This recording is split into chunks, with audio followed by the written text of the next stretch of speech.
Okay, so this is episode 5, I believe. Yeah, episode 5. And today we have a special guest known as Just Schmit. Yeah, hi, mate. Yeah, nice to meet you too, mate. Yeah, cheers. Schmidt's episode is about content ideas and community. So, you all right, mate? Yeah, I'm good. Vibing? I'm just listening. You keep Yeah? going. Yeah, Yeah, fine. I'll just keep yapping, yeah? Okay, this is where the yapping starts, mate. Get ready to get your yap shoes on. Man. But, okay, the first question is, how do you plan for streams / new ideas to make things feel fresh and new? I think with this one, it's like, as you know, like we're fortunate enough to be around a lot of people that do stream and create content. Mm-hmm. So when it comes to a new idea, like I'll bounce it off a few people like you, Kamos, fan, rated, and you bounce ideas off people and you try different things. I try to personally, I'll watch a lot of different streams of people that have like a similar humor to me. Yeah. And how they do things. The mix it up, for example, I'll watch people that do the hotkeys and how they use them. I've learned I say this constantly. I've learned a lot from Paisley, Canadian streamer. I used to play Apex, Fortnite, and she used to use hotkeys. Would always do filters, change her camera, change how she presented herself and how she presented stream. Mm-hmm.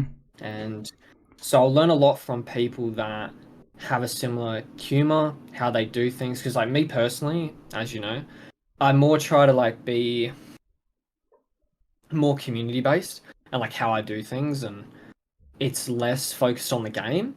So when I do play a game, it's more of background noise, or it's not really the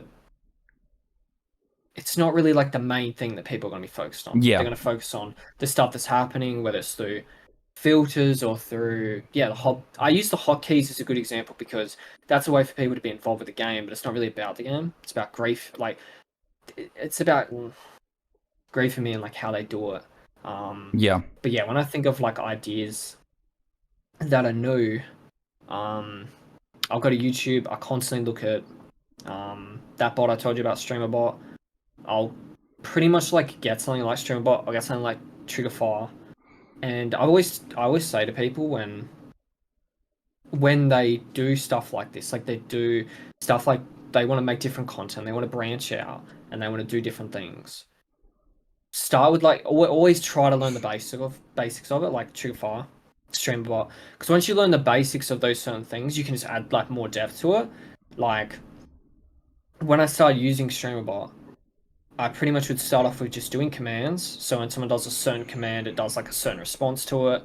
And then I linked it through coming out with media sources, audio sources.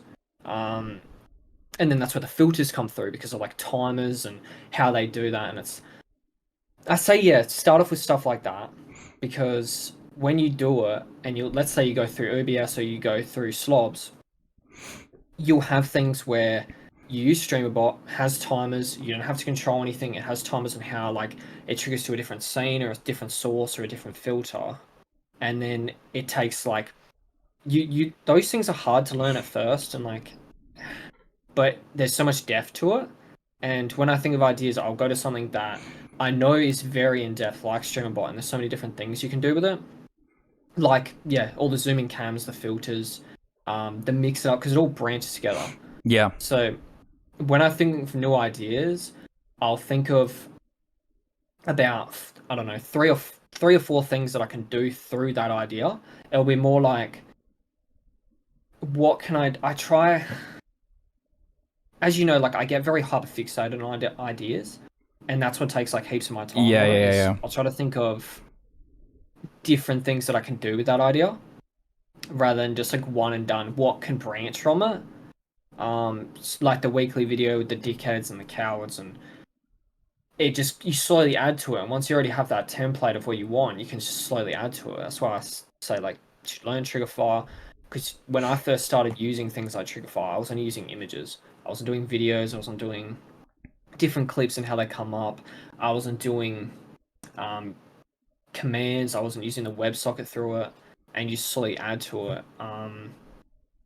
It's improving in it. It's improving on what it is. Because most places, most plugins and stuff have so much more to them. You just have to like dig deep and find stuff that actually like works for you, because not everything you do that you add is going to work. Do you know what I mean? You might think, oh, that's crap. Like, for example, like trigger fires, I don't have them come up on my screen just because I don't want them on the screen, but I have them like as audio sources. And obviously, like you saying about the hotkeys and stuff, like that's just fun because you can get people involved in that. Like you said, you don't really care that much about the game. It's more like you're more driving it towards you and like your humor and like your, you know what I mean, that sort of stuff.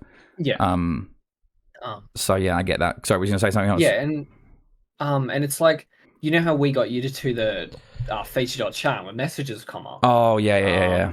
Yeah, that one. And it's that, for example, obviously that's not running anymore, which is unfortunate, but it was a startup project. So it's understandable. It was a good idea, and what people did it for is people did it so it was initially like, I think Wig used it when it shows like what game it's on this actual screen. So they'll have the mods type what game it is. It's game 4, 5, or 6, and then people started showing that they can do Q&As with it. They can have a question pop up on screen, and it's there so everyone knows what question they're talking about, what answer. So I like learning things that you have so many different ideas with it. And when it comes to me planning ideas, I would say the main thing with me planning ideas, it's things that other people, people watching the stream, can get involved with and what they can do. Yeah. So like the channel like points and stuff. Yeah. So I'll spend most of my time on, when it's an idea, it's can people be involved, like the game shows, when people. So the game shows, that's another thing. We've done them. You have 6 people involved. Me and you're involved, so there's 8 people. But you also want the questions to be about people in the community. So people are then involved because they're interested. They want to see what questions about them. It makes everyone involved, not just the people that are playing. So when I think of ideas, I always think of how can the chat be involved with it? How can the community be involved with it? And yeah, like I would definitely look more into things that I won't, not anymore really, because I think with things like Trigger Fire, I think Trigger Fire is really helpful and it's really good. But I more branch out to like things like StreamerBot now, because it's just a lot more you can do with it and you can learn a lot more with it.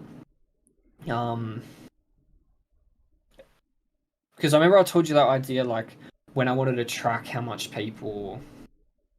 Was it redeemed that channel point? Is it talking about that? Yeah. Yeah, and it tells you how many times they've redeemed it and stuff. Yeah, I remember. Yeah, and you had to learn variable code, and because obviously Twitch doesn't allow you to track how many people have redeemed a certain redeem. I mean, it's in their server, but yeah, learning variables through that and how it tracks it, and then using their Twitch feature, that's the plugin with it, to show people how many times they've done it. So learning things like that, I like that now because you can learn so much through it. And I think a lot of things now are like very gatekept and how people do it. Yeah, I think so too as well. Yeah, it's very gatekept. I think. So when I learn an idea, I like things that a lot of people can do, because you like people. Me, for example, like I think anyone who knows me and reaches out to me, and you know this, I'm not going to gatekeep ideas. Like like it's going to take me 4 or 5 hours to think of something. Like, you know, I'll spend a weekend trying to figure something out, like with the variable code. And I don't want someone sitting there for 2 hours learning something that I had to learn, and it'll take me 5 minutes to tell them. Yeah. But then, like you show people, you show people your ideas, and they'll create ideas through it, and that's what I like. I like that you get to see what other people can do. You know, I've taught you constantly, like, about VJ Josh and, like, how much he does, how many ideas he does, how much effort he puts into his content. There's so many people like that in the community, which I'll mention, obviously, across the 2 hours, but you'll give him something and he'll just do something with it. Like, he's always adding to his overlays, he's always adding to his stream quality, he's always doing different things, commands, like, and yeah, I remember he used StreamerBot, and I know with Joshy, for example, that he'd sit there and he would like think, okay, what have other people not done? What can I do? And I remember he set up something, so I think he uses people's names. So like he would have in there Wardy with the 3. So as soon as you type something, the chat is registering that someone said Wardy, not your name saying it. and then that way it would think that you've said something and then have a response. And he was having it set through TTS, so it'd have a certain voice for a certain person typing. Right. Okay. And that's what I like. Like you throw people like, yeah, it helps different ideas and what people can do with it. So is that similar to? Go on. Is that similar to? No. What was that thing you added where like you can have a sound when you come into chat and say a message? Was it that, or was that something completely different? Because I remember you had that. Is it blurb? Blurb, is it? Yeah, blurb. Sure. Yeah. Oh, okay. That can be blurb. How blurb does it? So entrance walk-on sounds that can actually be used. I say mix it up, which I don't use mix it up anymore, but I always say that's the best way to describe it, like with hotkey redeems and stuff. But mix it up does allow that. Blurb allows that, and I think Triggerfy actually does allow walk-on sounds if you use the WebSocket, but it's a bit difficult to set up the WebSocket. I mean, we'll talk about it later, but I know there's like, I know for you example, and like for me sometimes, there's there's times where you will spend so long on like an idea or like something of a stream, and then you like not pitch it to people, but like you put it on your channel or whatever, and then no one uses it, or like one or two people use it, and then you're like, oh, do you know what I mean? Like I spent all that time and no one's really noticed, which is obviously tough because it's the same as sort of like a YouTube video, for example. Like you could spend 20 minutes on YouTube video, like obviously that's probably a very, very small time, but you could spend like 20 minutes on a YouTube video and edit it like amazingly and put it out and it get like 10k views. Or you could spend 2 days on a video and do way much more editing and think it's a lot better and it could get like 20 views or whatever. Do you know what I mean? I feel that's the exact same as like ideas. Like you can spend so long on an idea and then you use it and then it just doesn't, like no one uses it, or like you're like, I don't really like it, or like it might start affecting your PC and like your PC starts freaking out and stuff like that. It's just so annoying. That's definitely one where it was let's go back to the ideas, and like ideas not, like you said, you spend the time, but with all those filters, there's like the shaders, there's like 250 of those, and I manually tested all of them. Some actually don't work. Some actually turn your PC off. Is that the OBS plugin things? Like, it doesn't turn your PC off, sorry. It actually just shuts down OBS and just crashes. Okay, right. Yeah, it's the OBS shaders they run that plugin with. Right, yeah. So, I think, go on. Yeah. I will say, I think with the ideas, like, OBS Studio is a lot better for people that want to be in depth with content. What, compared to Streamlabs? Yeah, I think Streamlabs does get a better rap. I think it's less taking on your RAM because it doesn't have to have that many pop-ups. Because obviously on OBS it needs the chat pop-up, it needs the like how many viewers pop up, it has and then it has your activity feed pop up. So those are obviously taking your RAM. Whereas OBS does tank your CPU, but OBS is more, I would say, people will disagree, but I think Slobs is more user-friendly, like how it's designed. I think it's a lot more, they already have the chat there, you don't need to do extra pop-ups.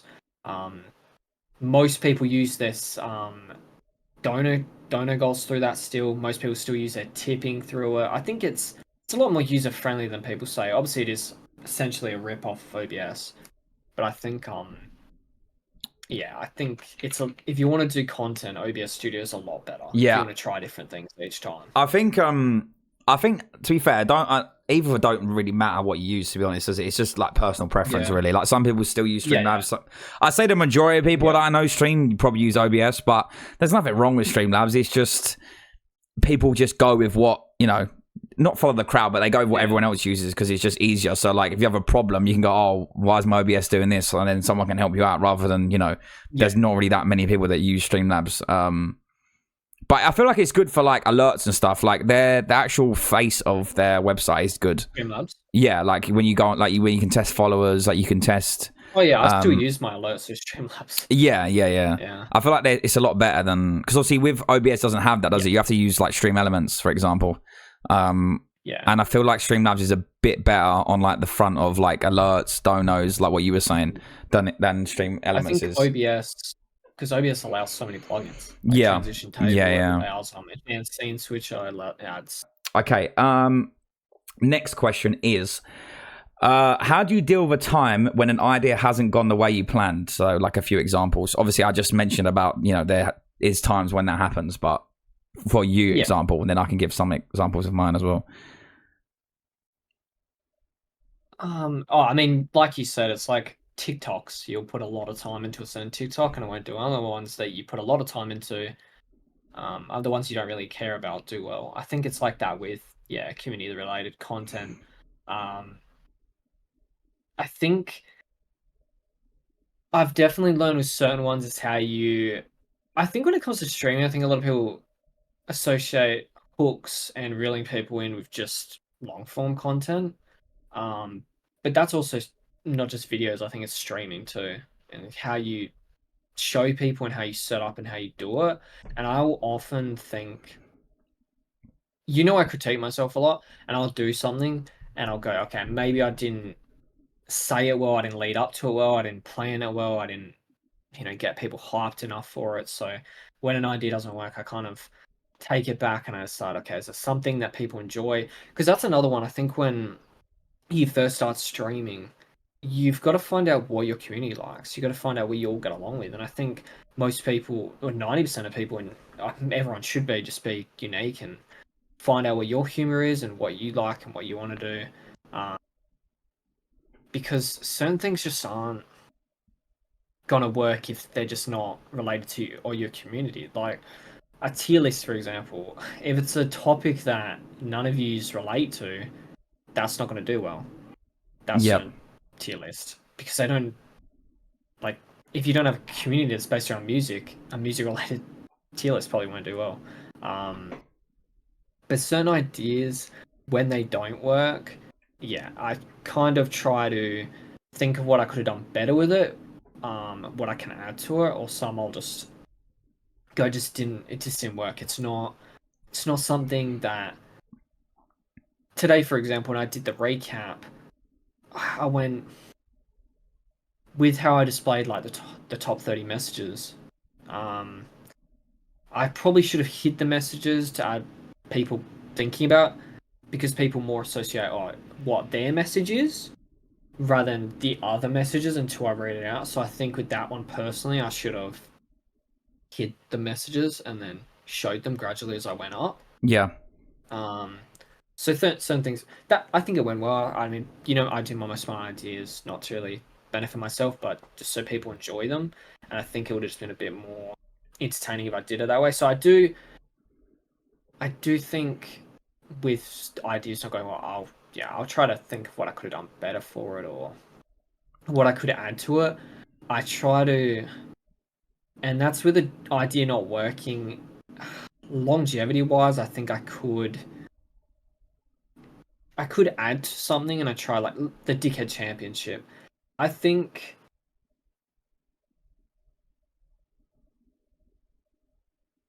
that one maybe just went on too long and how I wanted to do it, and it's working if it's consistent.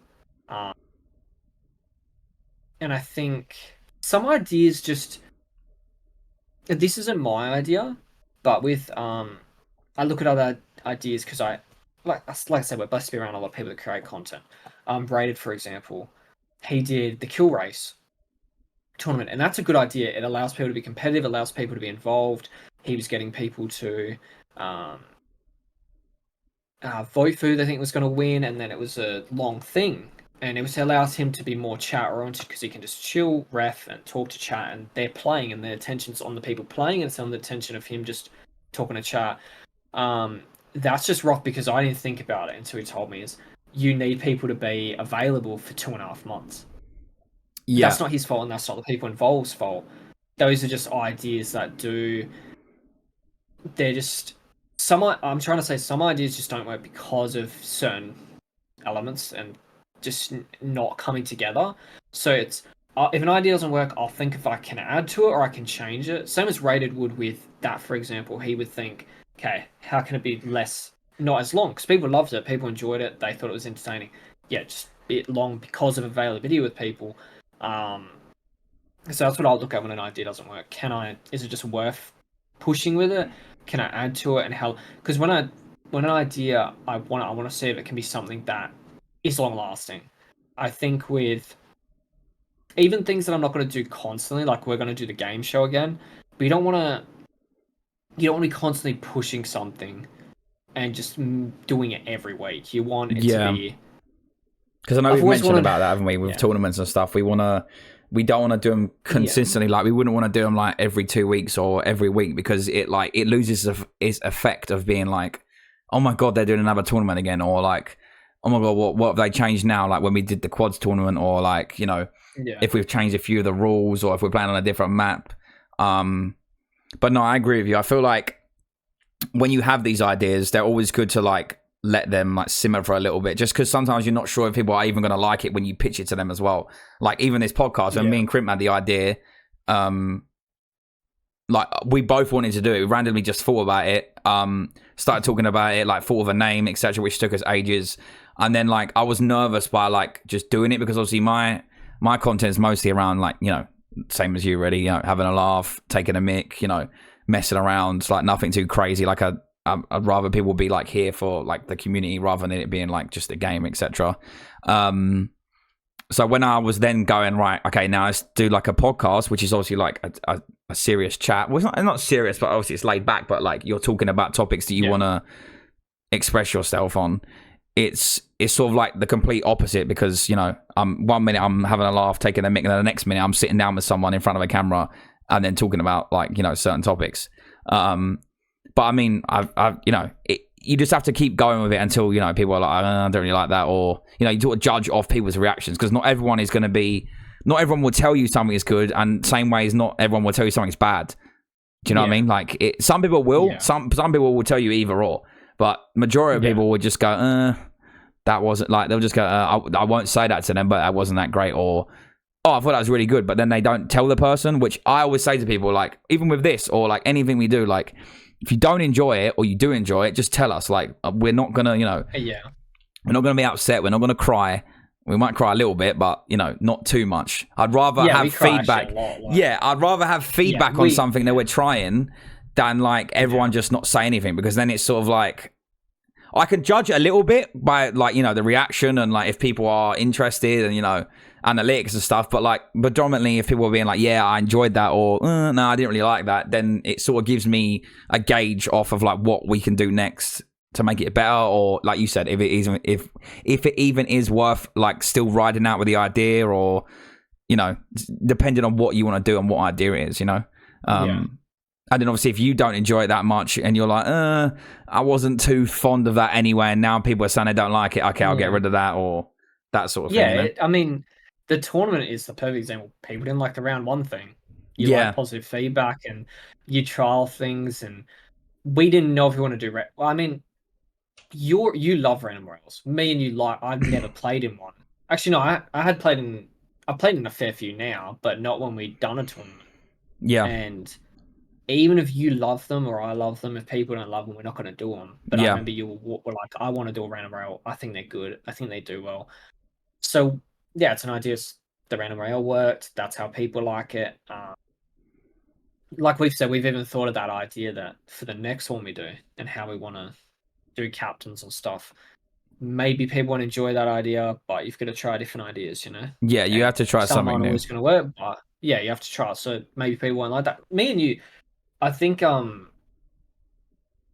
again, like I said, it's a good thing that we have so many people around us that more focused on ideas for stream, and they want to add to it, and they want to keep doing things. Is we're all very open to being critiqued. If someone says, even the recap today, I went through it with Biggie, and I went through it with Caitlin, and I said, is this something that you think would enjoy? Would you change anything? Would you move that? And so sometimes ideas don't work. You also go to people and you see if it can be changed, or you can add to it. And I think when ideas don't work, coming back to it, I think with, it's like any job or any hobby, you'll put hours into something and this won't work. It's just I think that's just any like business / company, like just in life. Like sometimes there's just certain things that you do in life that you think might be a good idea at a time, or you have hopeful for it, but then it just sometimes it doesn't work out that way, or you know, sometimes you just have to just let it go or whatever, you know. It's not really much you can do. Yeah, it's like you when you shaved your head. Like sometimes you just gotta leave ideas in the past. Like you throw them out there, Yeah, okay. Yeah, and listen, that definitely was leads to shave head in the past. Listen, that was my choice as well, by the way. I did that off my own back. I was sick of my hair. I'm still sick of my hair, actually, because it's getting long now. So that's about when I met Lex, by the way. Skinhead Woody might come back. And that was a cry for help. Yeah. Since your hair's come back, she stopped calling you a stalker and all that. She's kind of dropped those comments because she's like, okay, I thought I was getting stalked because I don't know who this skinhead is. Then you've come back and she's like, okay, this is Jake. This is the guy I fell in love with. No dramas. And she's been fine now. So yeah, listen. Some ideas work and they... I mean, I probably wouldn't go back to the skinhead, but I do miss having a skinhead. It was so easy. You know, I think it's a lot easier. It's so easy, bro. I think you're selfish though. You're hurting those around you, mate. What, by walking around with a skinhead? Yeah, my hairline isn't the greatest either, so you know, I have to. Do you reckon you'd be friends with Nat at this point in time if you're a skinhead? Probably not. Scared, yeah, she probably would. Yeah. She told me I should never get that haircut ever again. Although I did meet Tess when I had a skinhead, so I don't know if that says a lot about me or if that says a lot more about her. That's because Tess loves degrading people, and that opened a massive door for her. But she did also tell me if I ever got a skinhead again, she would never talk to me again. So, you know, I've got to weigh out my options. You know what I mean? Like, lose a friend, to be fair, have no hair, you know? Like, it's a balance. I do like, with the shaved head, you tried a lot of different things. You tried the bunny ears. You tried different hats. You were sending creepy photos at 7 a.m. Like, there were definitely angles of the shaved head that maybe people would have liked it more if they didn't see the whole shaved head from different angles. Yeah. But yeah, ideas work and some don't. Oh, on a serious, like cosplays, for example, some cosplays people find traumatizing. Yeah, some of yours are traumatizing. I'm not gonna lie. Yeah, I'll try some. People think that mate, the camera's on me on the left monitor, and I'm looking at myself, and I'm going, "This is what my life's become." Like, you kind of feel blank out for a second, and that's some ideas that just don't go well. And I think that's another. I don't know if it's going to be related to another question you're going to ask, but communities aren't. When I first started streaming, and I had no mustache, and I looked even younger than I do, which I know is hard to believe. I look like Steve from Blue's Clues and all the people in that community. Right, so that's where that joke comes from. Yeah, and it was was that the pink hair behind me? That was the joke started just before the pink hair. Oh, okay. But I had a couch behind me because it was a different room, and it looked like the Blue's Clues couch. So people probably wouldn't find this Blue's Clues joke as funny now, because as your community grows, it's different people and how you present the stream. But I think cosplay is a good one where it's like some just don't do well, I think. Yeah. Depending on the community. Yeah, no, I agree. I mean, like you said, not every idea is going to work, and sometimes it just it's like you could put a lot of money into it, you could put a lot of time into it, and then sometimes it unfortunately just doesn't work, and you just have to go, okay, you know, move on. But I do also think that with content, that's just like anything in like life, or like adding content as well. For example, like the amount of times, you know, you might not get invited to a tournament, or you might not get an opportunity that someone else is getting, or you might not. Yeah, I hold grudges for sure. Yeah. No, but you know what I mean. Like, you just sort of have to just like go, okay, what? It's when you go one or two ways. You go, okay, what can I do better to then deserve to be invited to this, or you know, or to have the opportunity, 100%.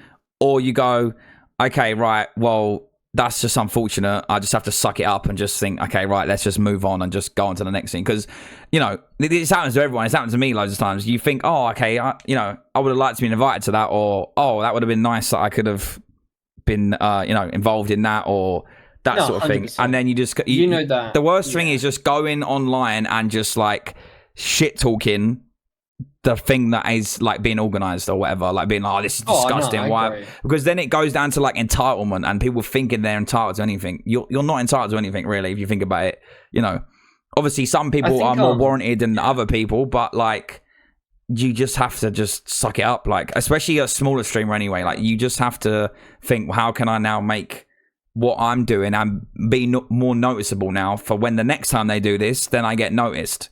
Do you know what I mean? Rather than it being like, okay, well, I didn't get invited to that, so, you know, fuck them. Like, you can't, like, as hard as that is, and as much as you think you should be invited to things or, like, have certain opportunities, sometimes that's just the way it is. Like, you just have to just go, okay, you know, that sucks. I'm sad about this, but, you know, what can I do? Like, I just have to move on and get on with it. Like, yeah, and you know that's what I do. Like, I'll think of ways, am I doing something wrong, change or improve what, like I'll think about why didn't I get invited to something, or why, and you'll look at it and you'll think, what can you do to get better, I guess. yeah. I mean, I think that's just, you know, you just have to deal with that, unfortunately. As sad as that is, you just have to deal with it. Because going the angry route is just never going to work out for you, I don't think. You know that I definitely think as a creator, like, this isn't my job at all. But professionalism, and no one ever wants to see someone get upset. People, I mean, it is just human nature to get upset, and I wouldn't even think people are entitled if they show they're upset. It's probably more they want to understand why they didn't. That's always a good thing, and I think even Twitch Partner shows people, because they don't get told. They just get a generic message. Yeah. That's just repeated, and they want to know what they can do. How can they improve? I do think, do you remember 2 years ago I told you about this tournament that they did in Melbourne? I had all Apex content creators, and Apex was the only game I streamed.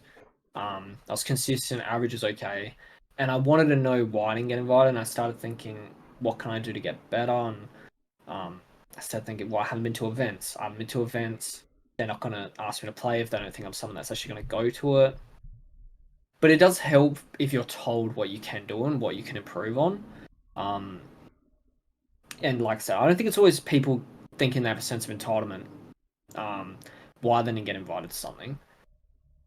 It's more just human nature to be upset when they. No, it definitely is human nature. Yeah, I agree with that. Like, you definitely do want to know, but I don't think the company or the organization or whatever it might be is going to give you that answer. Which is why, you know, like, shit talking someone or something is never going to work in your favor, because you're like, of course you can be emotional and think, okay, well, why didn't that happen to me? Like, I think, you know, you can think good about yourself and think, okay, yeah, like, no, I do deserve to be invited to this, or, you know, I think that, you know, what I'm doing is warranted to be able to do this. But you just have to bottle that up and go, okay, like, you know, I can't say that because it's just going to make me look bad. Like, it will never work out for you if you just start going after someone or going after this or doing it. It just won't work out for you, because you'll just get a rep for being like that. Like, if you're not involved in something, oh, okay, they're just going to start, you know, whinging and stuff. And that's unfortunately, that's just how it makes you look. As much as you think you might want to be, you know, as much as you think you deserve it, like, sometimes it just doesn't work out that way, and you just have to. I think that's also loops into, like, an idea. It's the same as an idea, you know. They have something, they don't invite you to it, you just go, okay, I have to move on. Same as an idea. They have an idea doesn't work. Who they want there and the approach they're taking with it. Yeah. And sometimes it might not align with what you think they should be doing, but that's just the way they're doing it, and you just have to go, okay. Like, the last thing I want to say with like ideas not working, I'm just gonna, because, you know, like, I wouldn't say how I'm on stream is persona, like, this is how I am, but obviously I try to be less serious on stream. So throughout, like, this podcast, I will be mentioning people that have helped me create ideas and stuff. And obviously you didn't get a chance because you kind of stopped streaming. It's like I mentioned Paisley before. I've learned so many ideas from It's White. Like, he's like the perfect person that taught me that ideas aren't just going to work. I remember he spent like 3 days thinking of having different alerts. So he set up 50 different alerts to come up through a program. And he did this, like, you know how people do 1 month resub, 3 month resub, or then 1 gifted, 5 gifted, and they give different. Yeah. He did, different alerts, which is so complex to do. I've looked into it, and he'll do things like that. He'll spend so much time on something. He'll try a different idea, whether it's video or Twitch, and he taught me a lot about how you can put so much time into an idea, and it's just not. Some just don't work. whether it's like I said, how you promote it or how you hook people, or maybe one thing was wrong and it wasn't in order. But yeah, he definitely taught me a lot of things about different ideas. And like I said about Paisley before, is she'll try different things, how she turns the camera, how she does certain jokes, and just redeems that are involved. And sometimes, even for example, you'll maybe go down the path where you don't want many redeems anymore. Maybe you want to go with a different approach, you know? Yeah. Yeah. Like, I'll use Indo, for example. She doesn't do redeems anymore. She's more, her stream dynamic is she just wants to chill with her friends, have a laugh, stream, background, and just talk to her friends, like as a podcast as you're playing. So sometimes, yeah, maybe she doesn't want to do redeems anymore and she more wants to do that now, and like ideas change and then things you want to do change. So maybe something won't work now, but it might work later on if you change something, you know? Yeah, Or if you how like you wanna do tweak it. Yeah, yeah. It's the same. Yeah, it's like, you know, you could have an idea that you think is good for like a couple of months, and then slowly people stop trying to use it, or like you think, I've sort of grown out of that, or same with emotes as well. To be fair, emotes, like graphics, anything to do with streaming. I feel like you sometimes grow out of something, and then you're like, let's get rid of that. And another one I'll say is this. This will sound weird. Some ideas just don't work with certain things not aligning. For example, our tournaments. Some just don't work because of time zones, because of daylight savings. Yeah. Certain things just how you want to do them, and yeah, it's tough. You have to sort of, you know, make sure it's aligned with everyone, or make sure at least like a couple people enjoy it, depending on, you know, your viewership and whatnot. Like, now people are getting on board. It makes it easy. That's what really upsetted me and you, obviously, because we can't control our daylight savings. We want everyone to have a good time. We want it to be beneficial for everyone. We want everyone to be comfortable, especially when it's in a tournament, when you're meeting people, when you're playing with people, and you want people to be comfortable. We just can't control, and that's another thing we get upset when we physically can't do anything, you know? Yeah. No, it's tough. I'm not gonna lie, it is tough, but you just have to sort of work around people, I guess, and make sure everyone is like happy and comfortable with doing it. Which is why we always say when we do our tournaments, like, you know, if you didn't enjoy it or don't want to play again, that's fine. Like, that's completely fine. Like, we're not gonna, you know, cry about it or whatever. But if you're like, you know, you're shit talking other people, or like you're leaving, or like you don't turn up, or do you know what I mean? We'd rather just like know. I'd rather just know the reason why you left, or the reason why you couldn't turn up, or whatever, rather than it just being like, oh, well, I'm just leaving, like, screw this, I don't care about this, because we put so much time into doing the tournaments just for someone to be like, oh, no, I can't be bothered. Like, and especially as we're doing them more, like, more people are then wanting to play. So if you don't want to play, that's fine, we can just get someone else. It's not even on like an ego thing where we're like, oh yeah, screw you. It's more of, you know, we'd rather have 60 people that are going to have a good time and don't care about skill level than like 50 people, but 10 people are going to kick off about playing with certain, like, that someone's skill level, or, you know, that sort of thing. We'd rather people just have a laugh, have a good time. Like, for example, our last one, there's people that haven't even played the game in months. They had to re-download the game to play in the tournament, but they did it because they wanted to get involved and wanted to play in it, and they said they had a good time. Like, if they don't have a good time, like Meek playing on their laptop. Yeah, Meek on a laptop. You know, like Jenky told me she hasn't played this since she hasn't played Apex since our tournament, and that was about 3 months ago. Tell me that. I saw her put a whole clip into a Mirage decoy. You didn't need to tell me she hadn't picked the game. Yeah, I knew straight away. Yeah. So, you know, there's loads of like different things we look at. You know, of course we want all of our friends to be in it as well. Like, that's the main thing. We want people in our community to be in it. And like, we want to learn why people didn't enjoy it. Was it where you landed?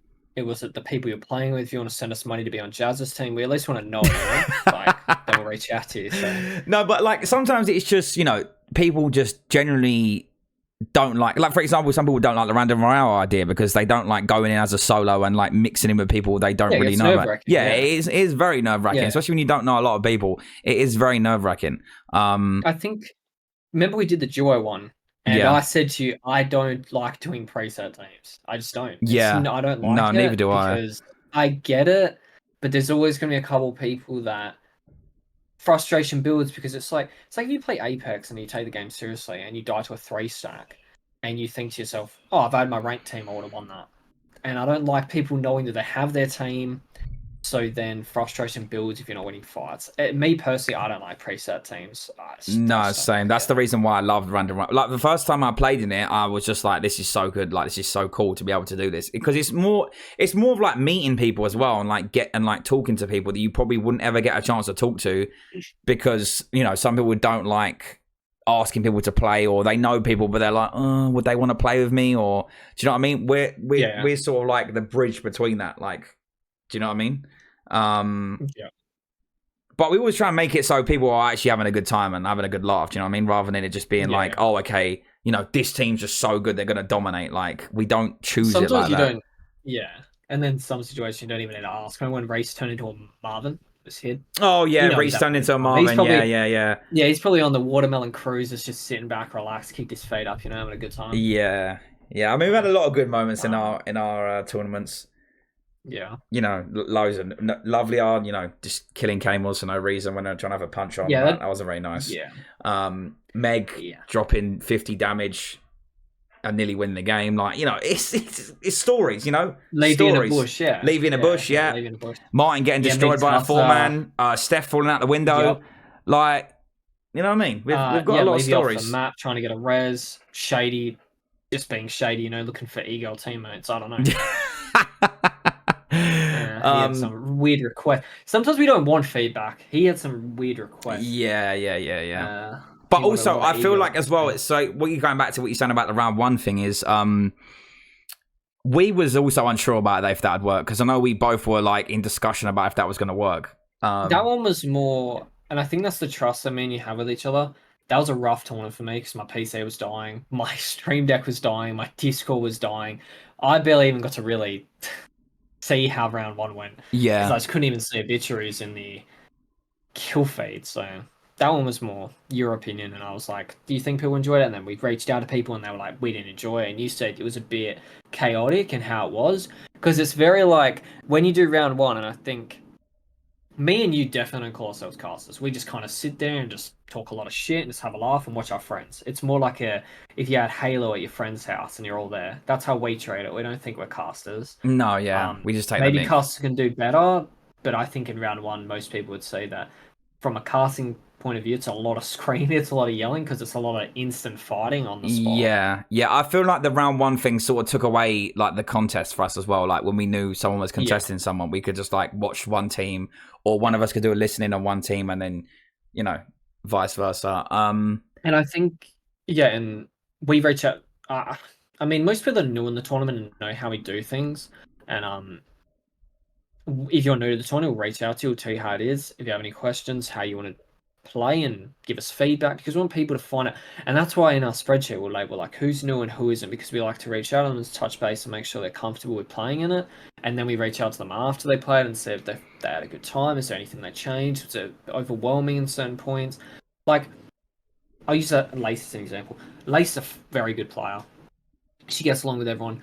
She had a rough time on Olympus, not even from like us speaking to her. You can just how the games went, but that's because of where she's landing. It's a rough spot, and it's like we'll ask her and say, "Oh, was that a rough POI?" And if she said, "Yeah," then it's like we can't really change the POI, but for the next 20, that's what impacted it.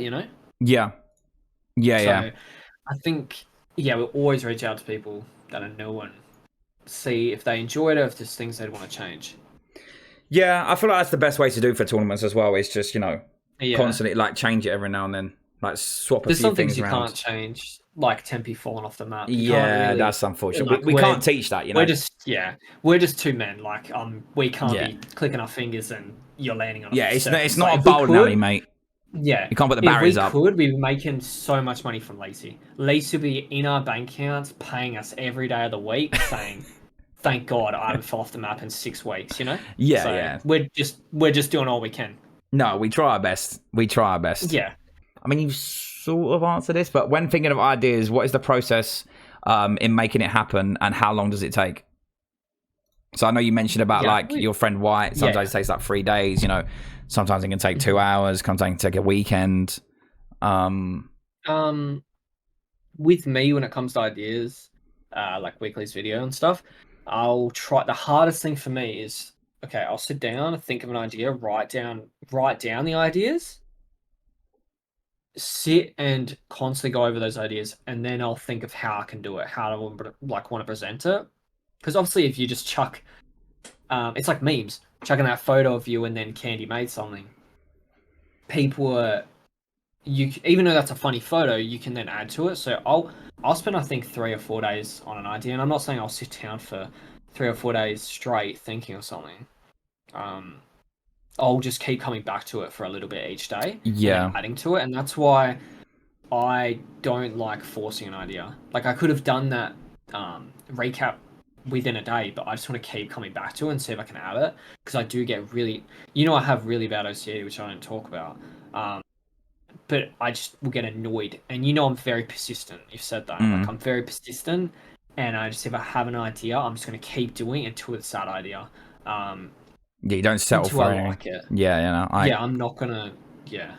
No, yeah, I think that's like why your stuff works though. Like, you don't put it out until you know that you want it to be the way you want it to be. You know, you want it to be perfect the way you want it to be. And then sometimes if you do it and then it doesn't work as much, or like it needs to be slightly twinged because people are like, oh, this thing doesn't work, or we couldn't hear that, or whatever, then you go, oh, okay, that's fine. But you don't want to do it where you like launch the idea and then you're like, I still need to work on that because you've put the idea out there now, so people know that you're going to be doing that sort of thing. I think it's with the the recap today. I didn't show what I want to do with the another side of it. I was more focused on a video with it, and that there's some ideas that I think you should just branch out. I do have a bad habit of trying to push and compact everything into one idea, where I think I can just branch it out and it can be different. It's like I think with some ideas I do and some things, it's like when shows have spin-offs, and I'm like, well, I know that I can do a few things with that. I'm not going to just do it all at once and just be a sensory overload. Because you remember when I did the filters and I did Ripple and all that, and that was my mods testing it. That was only mods could trigger it, and that was only like 1 or 2 initially because I didn't want it to be too much. I wanted to slowly add to it, and just ease it in. It's like even with the clip of you spinning around and chain together, I think I was like, this is funny, but I want to add to it. I don't want to just throw it out there, you know? Yeah, I feel add the music here, add the speed of it, and yeah, no, 100%. I feel like, for example, like that's like good TikTok content. I feel like what you're saying, you knew that something was like funny, but how could you make it funnier? You know what I mean? Like, how can you add something so it emphasizes more on what you're focusing on? You know, you added the music, and I think you did like a zoom in or something. Something so simple as that is like good on TikTok because people just like, you know, it's mindlessly scrolling like, oh, that was funny. And then more TikToks come up and up. But yeah, no, you're right. There sometimes you have like a bit of content or an idea or something, and you're like, oh, okay, this is good, but how can I make it just slightly better? Yeah, you know? How you can add to it. And some ideas. I think the weeklies video, I went to actual editors because I'm not a good editor, and I said, oh, can I do this idea? I tried a breaking news edit. Another one was with the breaking news. Do you remember I had that whole... There was one where... Oh, with ideas, and coming back to my OCD, like I was saying to the breaking news stuff, is I will write down constant things that happen in stream, and then I come back to ideas. But with that stuff, the community helps so much, and I know that just sounds like fake humbleness, but it genuinely... Your community helps with so many things, with cosplays, ideas, what they think was funny, if they liked it or not, especially with memes and how people engage with the stream. With the breaking news one, I remember I did that. Do you remember I did that one that was like really... I made a breaking news background. It had my cam there, and it was more like a breaking news room rather than the breaking news. Yes, no, I do remember that. Overlay. Yeah. That one, that took up so much of my PC. Like, that was crunching.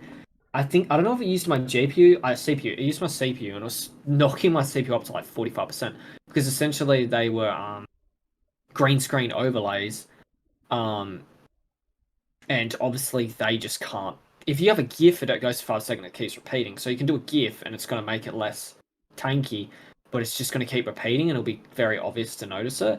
And then so I had to download it as a different file, and it was just tanking my PC.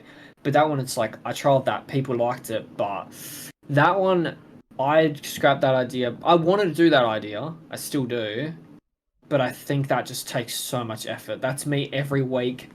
I did it for 2 weeks where I'd write down every breaking news I did, and it would be like, Reese saying you didn't want to play with Nat, a joke about you being Lucy, Braided being a dickhead, or Lacey jumping off the map, or Chubb just speaking gibberish, aka Scottish. Like, I'd write them all down, and I wanted to add to them, but it's just over time, it's just too much.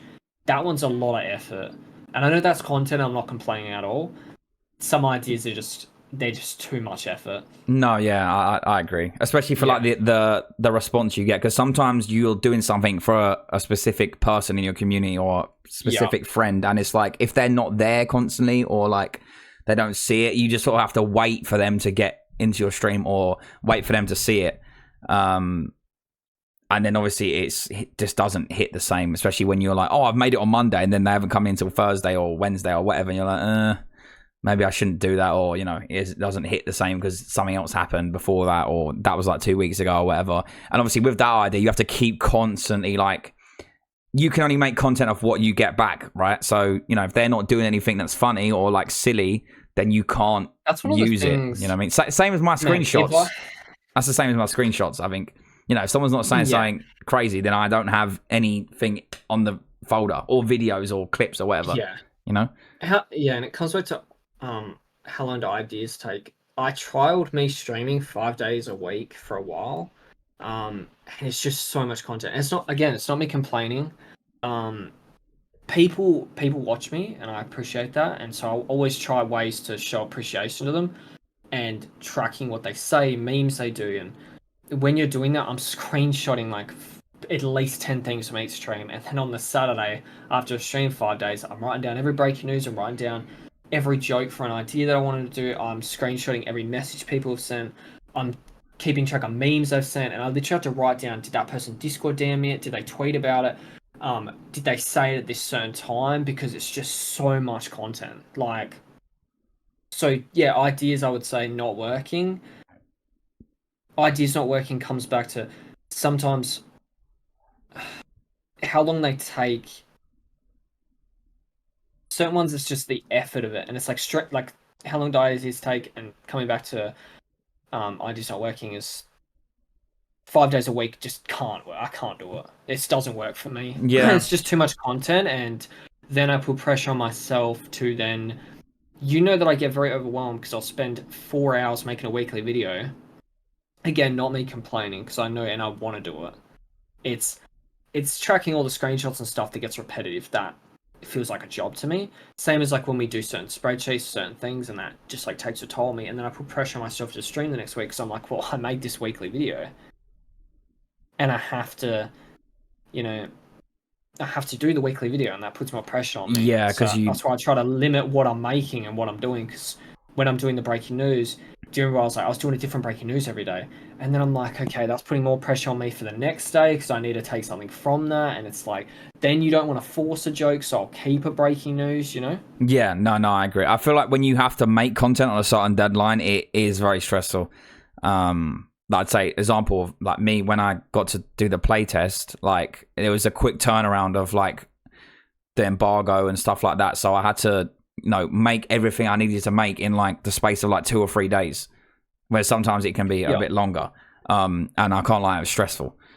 Because obviously you have to go through all your recordings, you have to make sure you get all the good clips, make sure, you've got everything you want to say, like you're saying with your thing, like, every day you have to change something different from the stream before. Like it can be, it's just stressful because you're thinking, oh, like tomorrow I've got to change that because it's the exact same and people are going to notice. So like when you put deadlines on things, I feel like that's when it like doesn't work out, or like it just becomes way more stressful. Like you saying 5 days a week doesn't work streaming for you. Like that's just Yeah, it just doesn't. yeah. And I mean, it's you not know everyone's me, different, I don't care about the average, and I don't care, like, I don't look at a stream and go to the average that amount. How long did I play? How did the games go? Well, I care about if I think I was entertaining, and that's why sometimes I won't stream. Um, if I don't think I was entertainment 5 days a week, there's just no way. Yeah, There's no way I'd be able to keep up that content and the ideas I want to do doing it 5 days a week. It's just not it is possible. tough as well because I feel like, especially compared to like a normal 9 to 5, for example. I spoke about this previously, but you know, with a normal 9 to 5, you can just go in on a day and you know you're not feeling great, or like, and you just think, okay, I've just got to get through these hours, then I go home. I won't talk to anyone. Like I'll just get on my work and go home. Whereas when you're doing streaming, you can't do that because there's a camera on you like the whole time I think you're doing it, you know? Yeah, and I don't need to wake up at 3:30 a.m. and have to fucking sell my boss a story and make him laugh. But I think I will say in that, and I've worked in office, I work as a tradie, worked with my dad getting in rooms at 40 degrees, like in Australian summer. You'll meet bricklayers, you'll meet people that work in offices and they deal with like marketing, or they deal with their own analysts. I think every job does have a mental toll or Yeah, mental strain, 100%. sorry. And like me personally, and it's not me just saying it, like I said, I don't want to seem like fake humbleness. Physical physical strain, no problem to me. Like my back's hurting, that's fine. My arm's hurting, or I fucking can't do the stress from working in an office. I just can't. I think I respect people that do work in an office sitting and just looking at computers all the time just hurts my eyes, and I can't function. I feel like I'm not really getting motivation. So I do respect people that work in an office, and I think maybe some people look at it the other way. If they work in an office, they think that people that work outside and Yeah. do heavy lifting and stuff like that, that would be. I think streaming, yeah, is like a different category, and what you need to do. You always have to be energetic. But that being said, there is some people that don't even have to be energetic, so they'll just pop on and they got to play well, you know, and they're not playing well because that's their content, you know. Yeah. Yeah. So it Yeah. affects. But I think streaming does have a lot of different elements that will make it difficult and make it something that'd be hard to do. But I think, yeah, all different jobs have a different strain on what they make hard about it. Yeah, they're all like completely different in their own way. Do you know what I mean? Yeah. I feel like sometimes people think streaming's easy. It really isn't. It really isn't easy. It's not easy in the slightest. But I feel like if people haven't tried it, then they obviously make their judgment of what they watch, right? But then if you do actually try it yourself, it's a lot harder than you think it is, especially the mental side of it. Thinking of ideas, thinking of how you can be more entertaining, thinking of, trying to grow your viewership, thinking of, posting on other social media platforms. Like there's a lot that goes on in your head. It's not just, okay, I'm going to get on today and I'm going to play. Like you have to think of things that you know, that are coming up, like different ideas you've got, or collabing with someone else, or doing something different that you don't normally do, or seeing how it goes. You just have to, because sometimes you can branch out to a different audience as well, and then that's how you sort of gain from that, right? You just do different ideas, different things, play with people that but people in their community don't really know you, and then that's how you meet people through that. And it's sort of like you grow, your viewership and your growth, but you also make friends at the same time. Like, the amount of friends I've met through you and vice versa, like sometimes it's more than just, I'm playing with you just because you have this amount of viewers, or I'm playing with you because I know that you're... You said that the first time we met, yeah. You messaged me and were like, I don't care about you, I'm here to network. Well, I didn't actually know you. I didn't even know you streamed, so, if that doesn't say it all, then, Yeah, I hosted customs privately and you were upset about that. Yeah. So, Well, I never turned up to that, actually. I was too busy doing something. I was too busy shaving my head. I never sent the invite in then. Yeah. I was too busy shaving my head, so I couldn't turn up to your silly customs. No offense, mate. But no, yeah, that's my point on streaming. I feel like that actually being said, with ideas that I come back to that didn't work. Hey, when I streamed a lot last year, I was really pushing. Customs just ain't for me. I like people that host customs. I say that to people that do host customs, like Fan and Kamos are doing it regularly now. Customs ain't for me. not worth the drama. They're just not. Yeah. I'm serious. I'll say this. I used to get customs filled out every week. Not doing customs ever again. No way am I ever doing that again. And I know that I like people to never say never type mentality. I love that people have that. For me, customs ain't gonna happen. The drama that happened with that, you know that I care a lot. I wouldn't say I genuinely care if people get upset and they don't have a good time and they don't. I genuinely care. And that's why customs. There's always a couple people that are gonna ruin it, and then it affects your friends and affects the people that just want to have a good time, and it just wasn't worth it. It's not worth. I wouldn't say it's endangering my community or endangering anyone's community when they do customs. I think for me it was. I had a lot of people that didn't really even play Apex, and then when they're fighting sweaty people, that it's not their fault. I always say you can't stop someone from being a good player, and you can't just tell them to not enjoy themselves or be how they want to play or whatever. Can limit how they do it, if they're a role play on MK type thing. But I think there was elements where I couldn't really stop people from just having fun, both sides, and I will never do customs. No, yeah. I mean, I sort of feel the same, but not like to the point of never doing them again. I do feel like that customs can sometimes turn into people just thinking, oh, I'm just going to go in there and roll the whole lobby because, it's fun to me. But that's not fun to everyone else. I'd rather 95% people have fun and then like 5% people say, oh, I wasn't really doing it, than like no one having fun at all because someone's just running around doing what they want. With Fan, it's like I didn't know him when he first started streaming. I assume he would have had 5 on that wheel, and then it's gone to 10 and 15. You kind of add to it, Just sort of thing, get better yeah. ideas from that. Yeah. And I think it's sort of more like a rule, isn't it? That thing, sometimes you're like, right, okay, we're playing this game mode, but you can't use these characters. Someone will end up picking the wrong character or stuff like that. Whereas if you have the wheel, it's this on the screen, right? This game we can only use light ammo guns or whatever it is. Yeah. So I do think that is a good idea. And obviously, like you said, you can add to it. Ones where he handles it so well, and Kamos does really well. As much as we do talk a lot of shit about Kamos, which we can, we'll get to that. Yeah, but that's later on.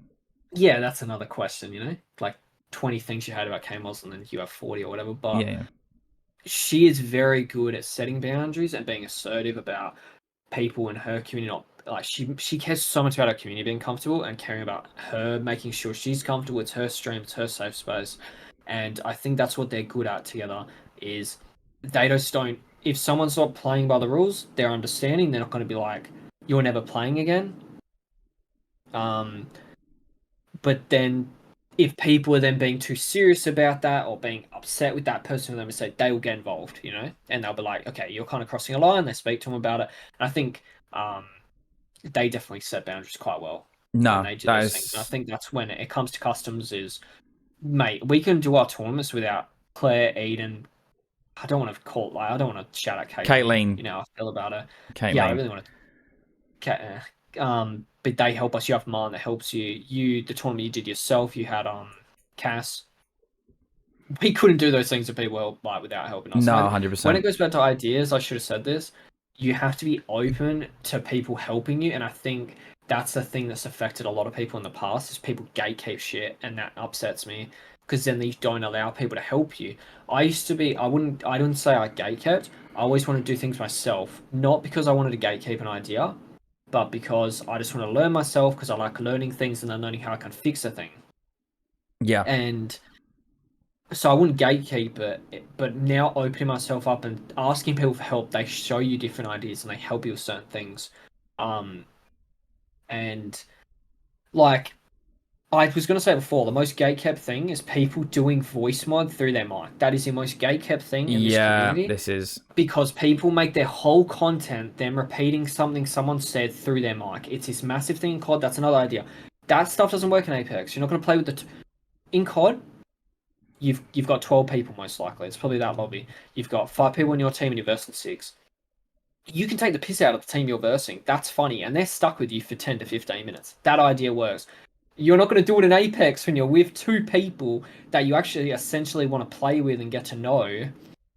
Why are you going to mock them and take the piss out of them? And essentially, it's a battle royale. You could die in 3 minutes. You've just copied his voice or her voice, and you're going to play it through the mic as a joke, and you have died. You're off job. You have a clip, an audio sitting there that you can't even use, Yeah. Those ideas just don't work with Apex. I trialed it. And I mainly did it to play music, like I would never. So I thought to myself, that idea's not going to work. I'm going to be able to copy something Dave said, play it through their mic in a BR. It's just not going to happen, especially when you only play with two other people. So I thought, okay, I'm just going to make it because you know me, I will never make content or do something that unless they're a close friend and I know that that's how they like it and that we take the piss out of each other. Again, I sorry I keep saying that because I know it's an Australian phrase. Sorry, mate. Like joking about each other. I won't do stuff that they won't enjoy. I will never make a video that is essentially I'll gain 100 people, but I'm going to lose 5. I'm never going to do that. I told you there'd be TikToks I did. So TikTok I did about tap strafing on console, and it immediately like blew up. I think it got about 150k views within an hour, and it was just people upset saying like it was because it was one of those clickbait ones, and I still deleted it because I didn't want to upset people, regardless of it. Even if it's a few people that you don't even know getting upset, I don't want to upset people. Yeah. I want everyone to have a good time, and I get it. You can't make everyone happy. You can't be friends with everyone, but yeah, I don't like doing stuff that's going to take the piss out of someone. Essentially, and you know, I play solo to meet people, and that's the unfortunate thing about Apex. It's not always going to happen. You know, you're not going to meet someone. I think that's why I've lost a lot of passion for Apex. Is you just don't meet people anymore, and unfortunately, Sydney lobbies don't really pop anymore. And I say this to you, I've got to play Singapore. I've got to play Tokyo lobbies, and there's a language barrier. You can't talk to them. You can't meet people, essentially. It's difficult. And I'm also the type of person, if I'm playing on Tokyo servers, I'm not going to start speaking English hoping they speak English. Like, I'm not going to do that. You know? And I think with that one, with the voice mod, I tried other ideas. And it was like, okay, I can actually just play music through it. And I used to get clips out of me playing "Oh Baby Come Back" or something, and it would be a joke for them to res me or something. So that worked. Yeah. But it's also, again, it's like there's only so much you can do with that. I think that was another idea that I liked, but just unfortunately didn't work out. Just didn't align with what you were doing. That's it, and I think that comes back to I wouldn't even say it didn't work. I think that's really good, and I like people that do that. But the reason is I've said this to you for ages. Me personally, and this is an issue that I've had, and I've got to work on it. I can't make content like the videos and all the stuff that's around my stream and make short form. I just can't do it. It's so hard for me. So let's say I'm streaming. One of the things I've struggled so much, and you know this, is having all this stuff for stream and then trying to make a TikTok video while I'm streaming. I can't do that. I just can't. Because also, again, how are you going to make a TikTok video of a filter's coming up and my head's just enlarged, or you're hearing like a trigger fire of something coming up, or that's an edit of you saying, oh, you're going to jail, or fantasy twerking. That's not going to make you short form content, because someone's going to be like, oh my god, mid clip, why is that guy shaking his ass in my face? Yeah. I think that's why with that, I think the voice mod thing, perfect if you want to make short form, but I was like, I can't do that while I'm streaming. So I've got to put that to the side. And I think, to me, that's one of the hardest things. And like I said, I loved watching your podcast, and I wrote down a lot of things that you said with Crim. And I watched a lot of different podcasts, and I watched a lot of different how people stream. I've tried constantly, like, how do you juggle all three? And I think it's something I'm still working on. And I still try to improve. Like, again, you said, like, ideas don't work. Remember, I got that thing set up, so again, Maddie helped me with that heaps. I've learned so much from Maddie, especially from TikTok, and how videos are and how they work for her. And I had Metal come up with people clip it then clips it through Metal. Yeah. I have a TikTok, but it's just like that's just taking my PC. I just don't use Metal anymore. Yeah, no, I mean, there's like, you know, there's different types of content and how you're making it and stuff, right? Like when you're streaming, for example, like there's so many different things you need to like juggle, like you say, than just, you know, going on stream and being entertaining and then going off. Like it's not just, you know, you get off and that's it, you're done. Like you have to got to think of the next day, or if you're going to upload something, or, you know, an idea you've got coming on down the line that you're working on. Like I know I keep talking about tournaments, but when we start planning tournaments, it just consumes everything, because you have to you have to make sure everyone's happy. You have to make sure everyone can play. Everyone knows like the time. the date, etc., etc., etc. Obviously, it's easier now, a bit more now because obviously we've got the help from like Claire, Eden, you know, Caitlin, Martin, etc., who obviously help us out loads because, you know, even something as small as like people might think it's small, like us posting the teams. For us, that's massive because, you know, we're trying to talk to chat, we're trying to cast, we're trying to make sure everyone's still having a good time, make sure that everyone's not lagging or people haven't got like, you know, problems.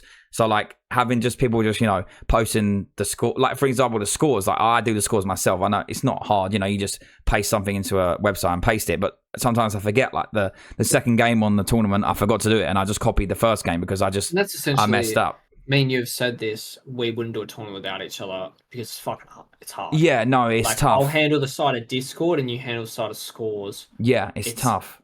It is and tough. Then we have people helping us out. And that's another one where, like you said, you don't want to force it. Me and you, we've talked about this. We're not going to do a tournament constantly because the effort that goes into it, like I wouldn't say it's like this like going, but how we do it is, like I said, we want to know who's new, who's playing. We want to reach out to them, make sure they're comfortable and they're enjoying it. And then if we're doing them constantly, we're just not going to put that same effort in. No, so you have to make sure certain people are on the Discord because of the time factor. And again, that's also, we go back to me and you wanted to run time-wise. You just can't, we always want it to be as perfect as it can be and we want people to have a good time. But at the end of the day, sometimes time impacts that.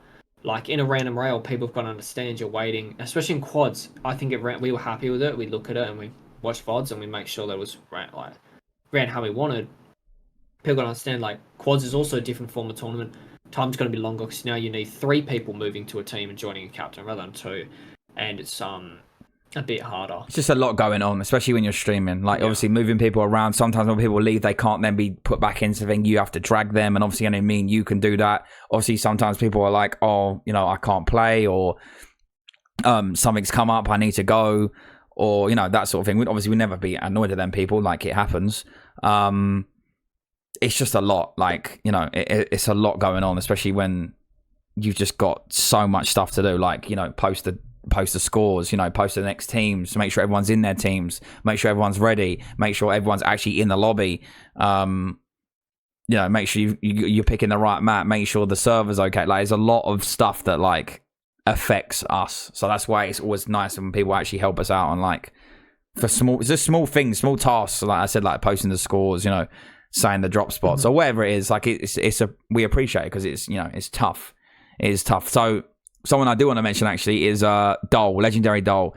She does tournaments, make one of the most hardworking people I know in Apex, in this community, mate. She does loads of stuff. She does scrims, she does duos, she does random royales, she does like just fun random tournaments every now and then, like just for a laugh. And she does that every single month. Every single month. She does like 3 or 4 a month. So like for us, for example, like, there's 2 of us working on this and we only do it like, you know, every 3 weeks or whatnot. Obviously she does the scrims, which is like, you have to be more consistent on that really, like the scrims sort of side of things. Obviously we're doing random royales, so we don't have to be, you know, doing it every 2 weeks or whatever.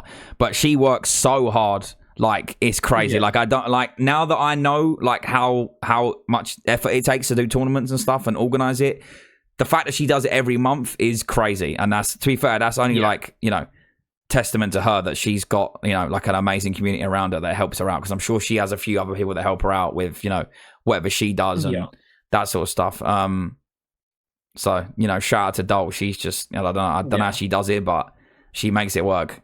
She makes it work. And she's like us. She you know, she doesn't gatekeep. She wants everyone to play. Like, she doesn't care, like, you know, what part of the world you're from. She just wants people to be happy and like all mingle together and meet each other. I mean, the amount of people a few people I've met from obviously her tournaments and stuff like that. I know like Charky and Pika, for example, love playing in her tournaments. And like, you know, sometimes she has like a pro player in there. Sometimes she has a big content creator, which I think shows that, you know, she's just open to having everyone playing. Like, she doesn't care your viewership or how big you are or whatever. She just wants people to have a good time, and just, you know, have a laugh, have a nice time. So I think that's why she's doing so well in a minute as well, and she deserves everything she's been getting, to be honest, because, you know, she definitely puts in a lot of work and a lot of hustle, you know. I think, like, for me, and I know you probably think the same, we appreciate people being so open with us, like, taking a mick out of them, because Yeah. I Yeah, feel so I like mean, it came back to, like, sometimes, we're never gonna. I Yeah. feel like sometimes as well, especially, I think this is just in general about with content and, like, people being streamers and stuff, is that, like, some people make certain things about people that they don't really know that well. And yeah, listen, you know, you're streaming, you're online, your face is online, like, you know, it's free game. If anything, you know, you can make something of someone or do what you want.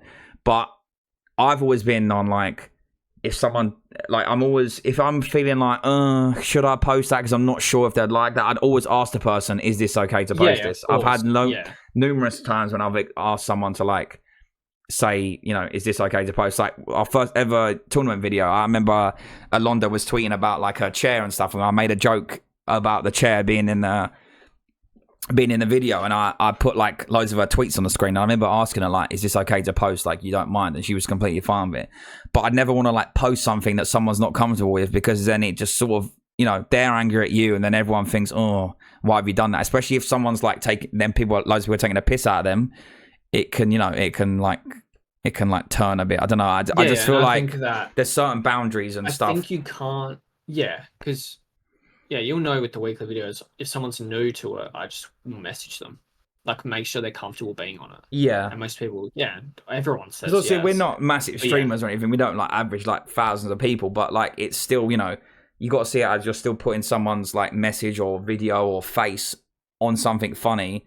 For you to use as, like, a, you know, like a poster, like, oh, everyone laugh at this person sort of thing, you know, and, like, make a joke out of it, which is why it helps us both, because people are so, like, our friends are so open to, like, you know, they're taking a mick out of them, like, same as them, like, I don't care, like, taking a mick out of me, I couldn't care less, like, it's funny like to that me. photo of Chubb looking at the menu, that is not a good photo. But you allow Meg's had a lot of very strange photos. It's had a lot of VODs. A lot of VODs. I don't know what's happened to her connection there, mate, but she did, like, a 40-minute stream, and there's about 16 VODs, 2 minutes each. And it comes back to, like, you get content from people and you watch your friends and you learn. A lot of people are unique, and people have a different humor and, like, how they do things. Are you gonna know Meg's gonna open a vibrator on stream? No. So people are different, and you learn from different things, you know? Yeah. You don't predict, like, a Jack in the Box. You don't know what's going to come out, you know what I mean? Yeah. Like, oh, is it going to pop? It's popped. Oh, fuck, I'm scared. You know, it's like one of them ones. Yeah.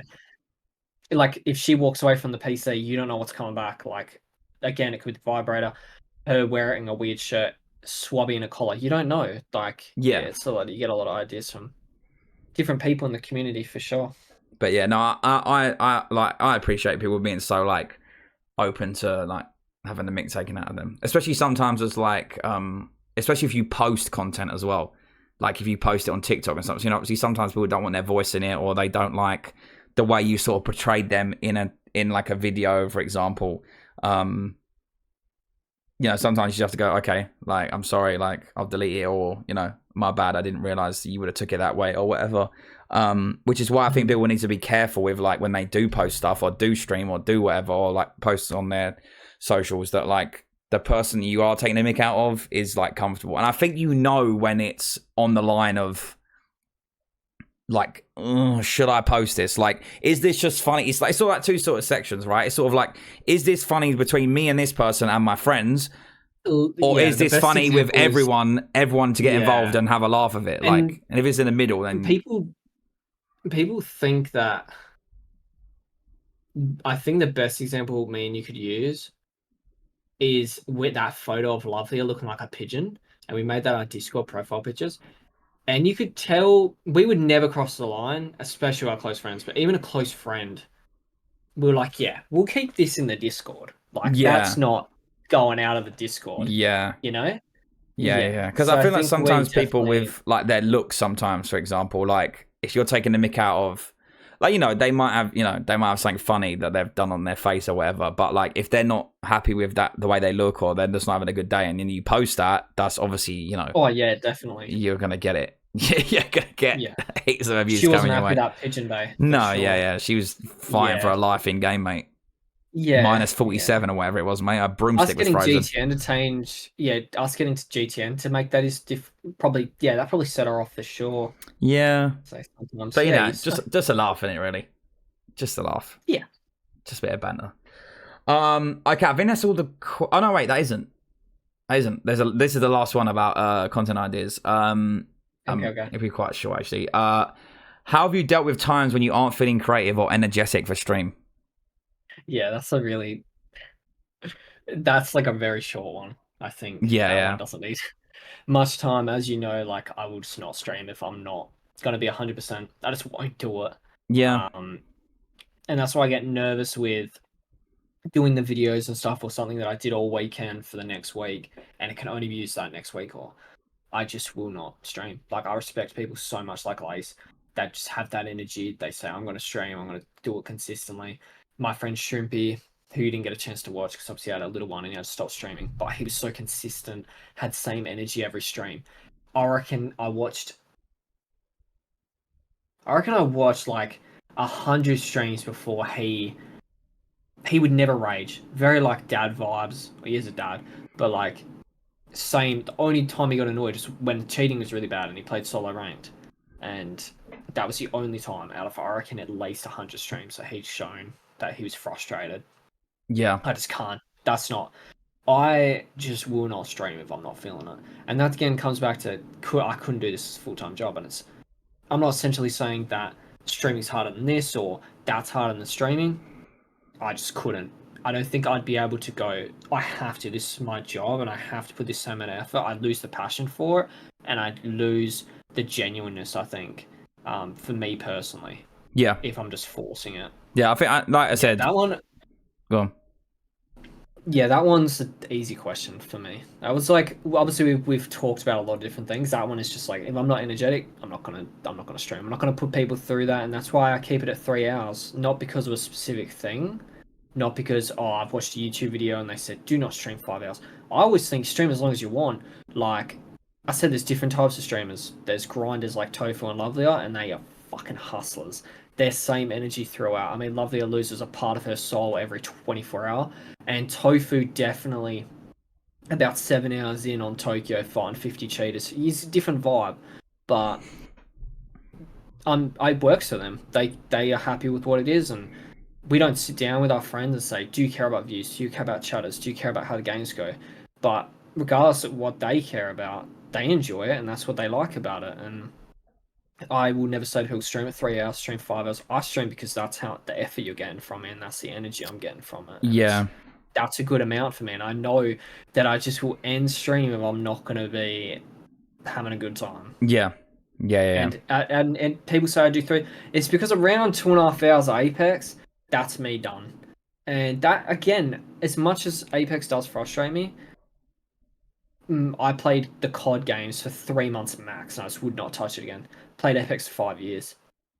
yeah. Like It's got playback value, I'm 2.5 hours and I'm done, mate. but Like no, that's my line. it definitely is. It definitely is down to personal preference on like how long you're streaming for and how long you can be energetic for. Like some people can go for like, you know, hours and hours and hours. Some people are And like that's 5, yeah. I'm done. I mean, I roughly do around 6-ish every time, just because I feel like, you know, especially a live stream, you want to be entertaining for the whole 6 hours. Like it's not just like, oh, I was entertaining for an hour and a half, and then the rest of it, I'm just going to be like, you know, I'll just relax. Like it can't really be that way. You know, you sort of have to And it's like bust your back a little bit. You know. again, if I was a longer streamer, it's like I think again, like it has nothing to do with me doing 8 hours or 9 hours. Like I did that subathon recently, and it's the reason. Yeah, I can do long streams. I'm just not gonna be energetic, and it's Yeah, like you want it to be you, it would don't be you? good to do it. And that again, that comes back to I actually wish I could be a night streamer. I wish I could be because I like sitting and just relaxing. But also, I'm not gonna be energetic, so I'm not gonna be screaming at 9 p.m. Like I'm not gonna be being passionate or Mm. energetic at that time. So I stream at the time that I know I'm gonna be energetic, and I do the hours that I know I'm gonna be energetic. I'm not gonna yeah, it has nothing. I don't do a certain amount of hours because I think that's the best that I do. Or again, it goes back to 5 days a week. Whether 5 days a week was my best views and it helped me get growth, I just wouldn't do 5 days a week. I couldn't. Yeah, I mean, you know, there's a lot of people that are just naturally like energetic. I feel like that they're naturally sort of Oh yeah, like definitely. they like when they stream, you know what you're sort of getting. Do you know what I mean? Oh, 100%. That's what I like about a lot of people. Like Rated, you know what you're getting. Rated are very wholesome, as much as like some people have seen the real side of him. Um, he is very wholesome. He's very soft spoken. He talks to you like it's every stream's a podcast.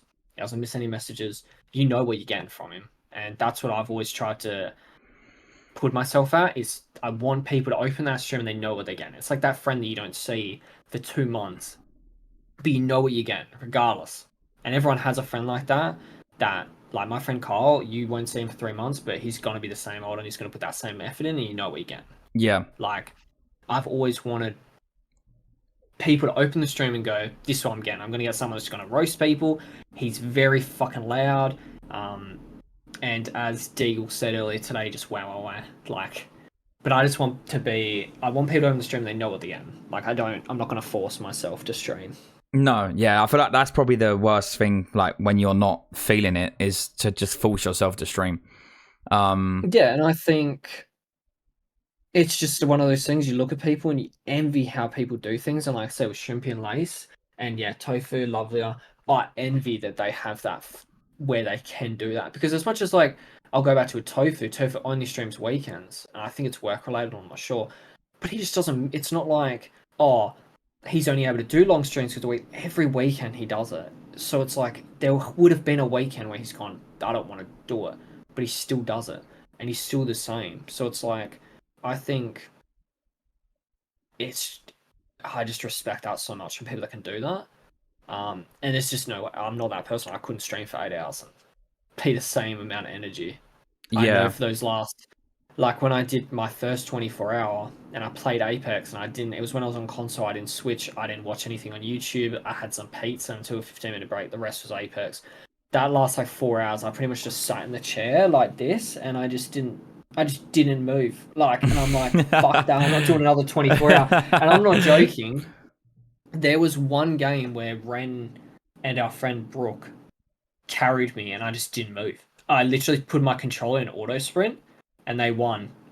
And I went, I've just done nothing, eh? Like, yeah, I'm yeah. not going to do a 24 hour. But the only reason I did that was for charity. But I was like, I'm not going to ever do a 24 hour and just play Apex because that's what's going to happen. And it's like, unless it's for charity, I'm just not going to do a stream where someone's going to sit and watch me and go, have their hand on 000 and 911 going, is this guy gone in a cut-in for rest? I want them to sit down and have a good time, you know? Yeah, Like, yeah, not just definitely. sit there and people be like, this he's gone. Like, I don't want that. I So, think sometimes yeah, it's that's just your not, yeah. personality trait. I think like you just have to have that sort of energetic like personality to be able to do it, like especially constantly. Like I know you mentioned Lace. Like, I feel like Lace is like that. She's, you know, she streams like what 5 times a week, whatever it is. But Yeah. like she's just Yeah. energetic the whole time, like the whole. And obviously she isn't feeling it. She just takes a break. But I feel like that's the best thing to do. If you're not feeling it, people are gonna tell when you're not okay. Like Oh, say to 100%, me, yeah. for example, I cannot hide my emotions. Like if something's going on outside my personal life,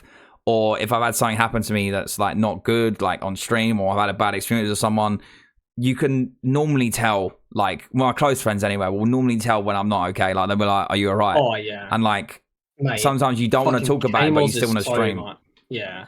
Kamos is so good at, like, Oh, you'll she just, like, is 100%. seem low level and you'll just look at your Discord and you've got 43 messages. But I feel that shows they care, like especially your No, it's a close good thing. friends, No, it's not a bad thing, but that they it can shows you tell. that people know when they know when you're just not yet, energies are not there, you know? It's just, you know, it's because sometimes people just generally don't want to talk about it on the stream, like especially if it's personal to your life, like you just don't want to talk about it, like, and that's, you know, that's, I think that just links in with you know, keeping your personal life and like your online life separate. Sometimes people just mash them together and then they're like, they have so many issues because, you know, they're involving family or other stuff in Yeah. their online life, and then it can just like it just mess with your head and just mess with loads of other things, you know. So sometimes I just feel like it's just not great to do that. How important do you feel it is growing and building a community, and how would you describe your community? Yeah, there were two that I said to you that would be difficult. Is this the one? Yeah. Yeah, this one and Because I know you've written something down, didn't you? Just to have like a rough note about it. I think I don't know. I think people think this is me deflecting, but I just don't. I don't know. I've always said that to you. I don't really feel like I have a community, and that's not a negative thing at all.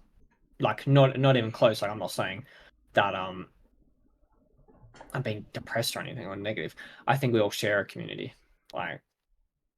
Like Kayleen, unless you're a woman, obviously she's different if she's watching a female stream and she's really sweet and nice. But she's going to be the same as she is in my stream, your stream, rated stream. Same as Scar's gonna be the same as he's in my stream or in Kamel's stream. Or like Nat's gonna be the same in Chubb's stream as she's gonna be in your stream and in my stream. We're all very similar, and like I feel like my community specifically, I don't think I specifically have a community. I just want to interject there. I feel like you do though, but I don't know if you know that you do, but you 100% do, because you have to realize that what you do and the way you bring people together and do things, that's not like, you know, that's not easy to do. Like, it's not just, you know, I know you see it as, oh, okay, I'm getting a few of my friends to like mix in and like do that sort of thing and, you know, have a good time, and I'm doing this idea and people are getting involved. But that is your community. As much as they're your friends, they're also in your community, because they then interact with other people in your community that maybe don't know you as well. And they'll back you up on certain things, or they'll I think an example, like, obviously, no, you're right. Like and you have to remember the amount of people that meet through you and me, for example. Like I'll say this, like, before you answer. If we both didn't have communities, or you didn't have a community, and I feel like I didn't have a community, we would never be able to host our tournaments, because no one would turn up, and no one would be like, oh, Schmit and Wardy are doing a tournament, because if they don't know us or they're not a part of our community, they're probably not inclined to, you know, let us down, or that, you know, they might think, oh, I don't really know this person, like, oh, I might play, I might not play. But if they're like, oh, it's this person doing it, oh, and then I might play.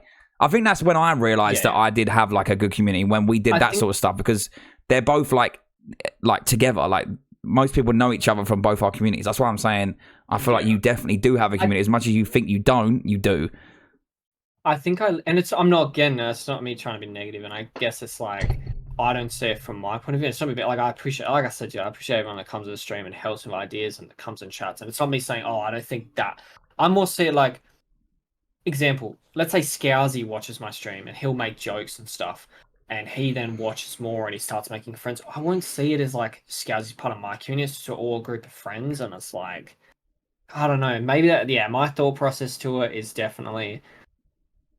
No, I get what you're saying. I probably have a community. Like, I get what you're saying. Yeah, like like for Scousy's example, he gets involved in jokes, and it's like, I think, I know when I first started streaming, I definitely did think I had a community, because there was no way that people were going to meet people unless I rated them or I mentioned them from a shout out, because how would they meet them? Because a lot of people don't watch a lot of Twitch. But I feel like we have such a good group of people, and again, that essentially is a community. But it's we all watch each other. Like, people watch you, me, Rated, Chubb, Kamels.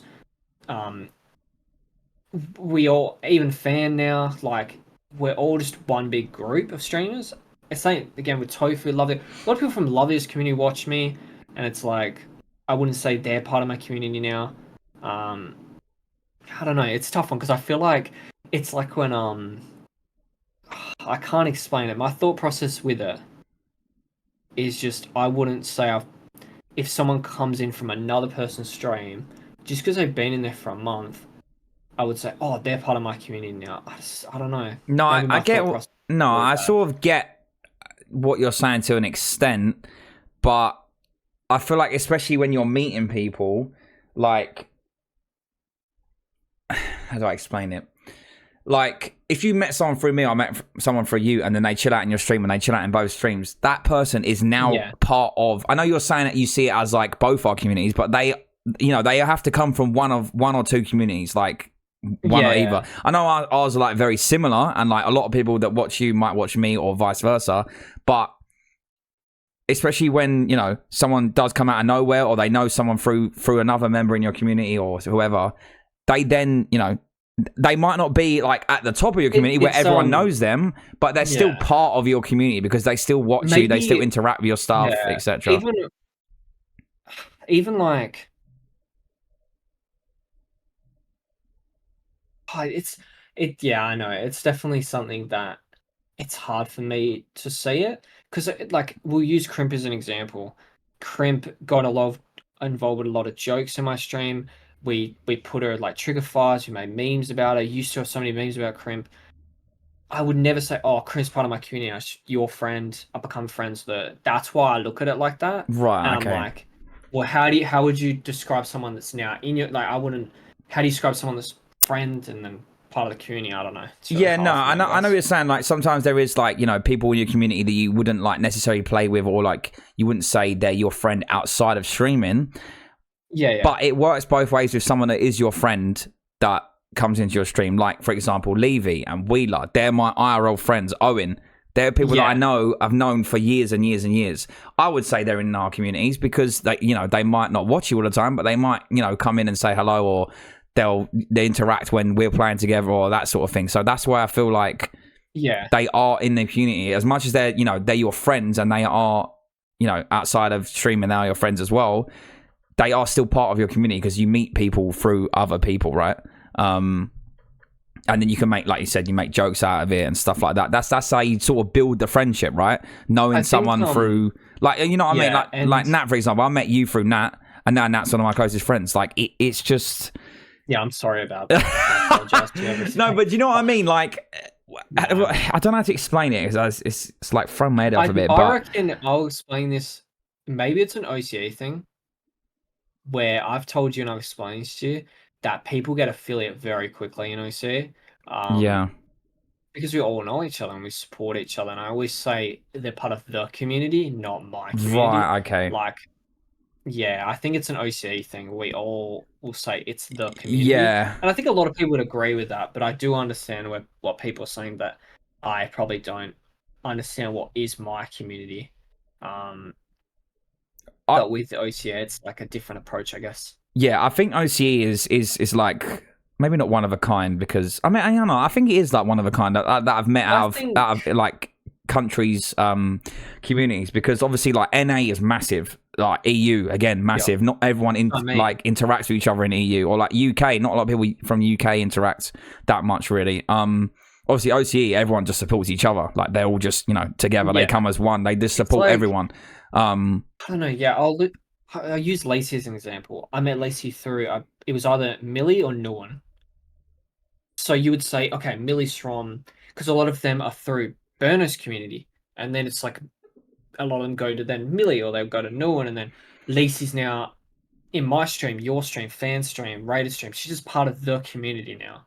So that's how I think of it, as where that's why, like, I'll never say it's my community.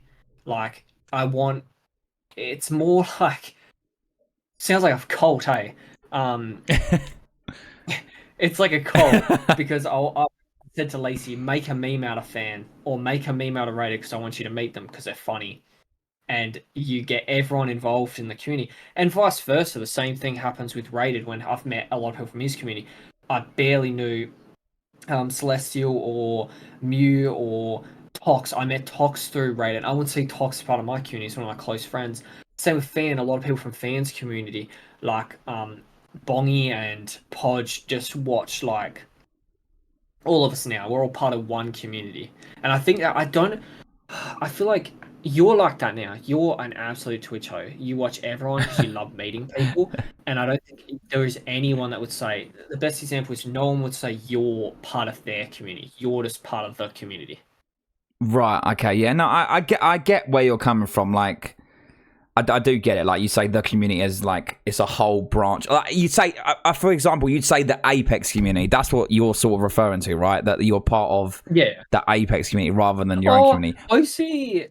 But people have their own communities. Apex OC, yeah. People have their own communities where, you know, like I'd say someone in a community is someone that they might not watch your stream constantly, but if they were to go in your stream, like you mentioned, Crim, if Crim was to go into your stream, Crim would be like recognized by at least 5 or 6 people. Like she might not have been there constantly, but she wouldn't be banned her. Oh, she wouldn't be able to type. Oh, is that breaking news? Oh, okay. They're flashing up on the screen below. Quick, put that away. But no, do you know what I mean? Like if she was to go in there, at least like 5 or 6 people would know who she is and would like 100%. Interact with her. So that would then explain that she's in your community. Someone to me that is not maybe in the community is someone that's like newer to the stream and only just followed, only just started watching, doesn't really know that many people. Like they might have, you know, you get different chatters, right? You get people that are chatting like just to you. You get people that are chatting to everyone as a whole. Then you get people that are just chatting to people in stream, like, you know, just a few people in stream. They might, you know, say stuff to you every now and then.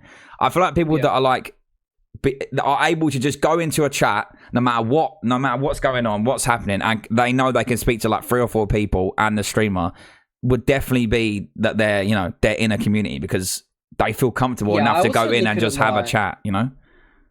Yeah, I also do look at exactly what you're saying, and like I said, I understand where you come from. Like, for example, a lot of people come Dis from community, like Shady and Matt came from Dis community, and you'll say they've come from Dis's community and now they're part of the community. So I do understand where you're coming from. Like people come from communities and that's how they branch out, you know? Yeah. I think, I don't know. I think people do have their own communities because not everyone in your community is going to support like everyone that you watch or everyone that you follow or everyone that you play with. Like it's just communities don't work like that. Like it isn't just I'm a streamer, I have a community, I'm going to play with this person and get to know them for the next like 6 or so months. Now everyone in my community is going to go watch them. That's just not how it works. And if you are doing that, it's never going to work.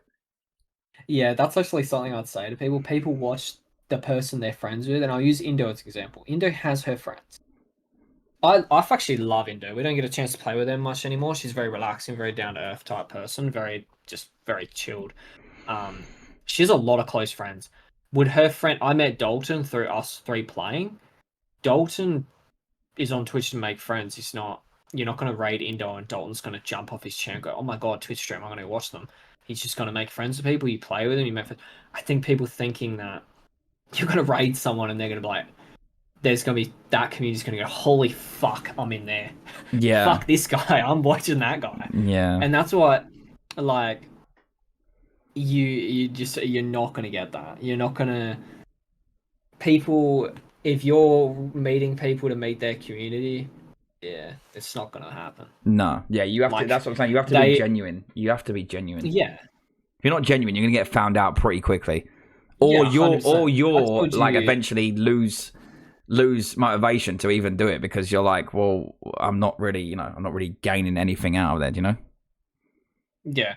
And I told you when I first started streaming, my thing was I tried to jump pad people off the map, like they were on my team. I tried to kill them in game. And that's how I'd meet people because I'm like, oh, I want to try to get you, and people would like always say that I wouldn't do it, and that's how I met people. And I would never stream playing with them. I would never want to play with them if they were streaming because I wanted just to meet the person and chat to them, not like a stream thing. So I think like, because I was always weary, I always wanted to just, that's how I wanted to meet people. Because when you play with people, that's how you meet them. I think that's another thing. I think playing Apex or playing games where you can play with these people, I don't know if I would be where I am if I was a just chatting streamer. Because like, imagine if I messaged you and I was like, hey man, do you want to run a call later or something? We're just chilling a call. We just we have a chat like I don't know how you meet people doing just chatting. I don't think that this friendship would have lasted that long. Like you would have been like, yeah, listen, as lovely as that sounds, I'm a little scared, so I'm gonna not talk to you. Yeah. But I feel like that's how you meet people, and definitely I will never tell people I stream. And I know we make jokes jokes about self promo. No, I'm the same. No, I'd never do that. But I will not tell people I stream. I'll watch someone, meet them, and the only way they're ever going to find our stream is if I raid them. Yeah. I just feel like sometimes it's a bit like, I I don't know. I even like, to be honest, I know it's, you know, you might sound like, oh, he's being humble, or whatever, but I don't even really like it when I go into a stream and someone's like, "Are you streaming today?" Because I feel like it's just, Yeah, most I people don't are. know. It just feels No, awkward. most Like I don't people want to are say like yes, that. I am, because like if it's not the Yeah. streamer saying it, then I'm more inclined to Most just say people are like that. To be fair, they don't like asking questions, no. answering Yeah, questions about that. that's why I just say I don't stream. I just make it as a joke. I just make it as Yeah, like I a reckon you laugh. could honestly pin you down to a chair, hold your turkey hair transplant cream, say they're gonna throw it away, and you still wouldn't say you're streaming. You wouldn't be caught self-promoting. Even in a dungeon with one person, Yeah, you that's because just I'm wouldn't. real, mate. I'm not a snitch. I'm not snitching on myself, basically. You know what I mean? To be honest, and again, nothing to hurt you, Oh God, here it but goes. mate, you do have a photo that is it's alphabetical order of just what people have done to you. Yeah, People but do I call you told you a that's for protection. That's on my own protection. So when I need to use it, when someone's getting rude, someone's being horrible, you know, I then go, "Oh, this is what you're doing to me." Yeah, do you remember this, mate? From about 4.5 months ago. That's you, by the way. You That's say you it's as right here. protection. I keep it like I keep that screenshot of Nat saying she'll fuck me up. I'm grateful every day I'm still here. It's not like a protection Right. thing, you know. Okay. I So look at you. that and go, today could be the day she gets me. So I live every day to the fullest. Right. Okay. So yours is more like motivation, sort of. Yeah, to Right. go. Okay. I've gone through this. Like, mate, the amount of threats Chubb sent me in and out of game. That's what Yeah. gets me through it, you know. Yeah. No. Yeah. I get you, mate. I understand. Yeah. Okay. How? I'll see it as one, but like, so let's just say you had one word to describe your community. What would you say? Just say one word, and then I can move on to the next bit. Because you definitely do have a community. Can we get this right? You do definitely have a community, please. Trying to think of the word. Because I don't know if there's one word. We're very like it's a very laid back community, non-serious community. Or just like a phrase or whatever you want to say.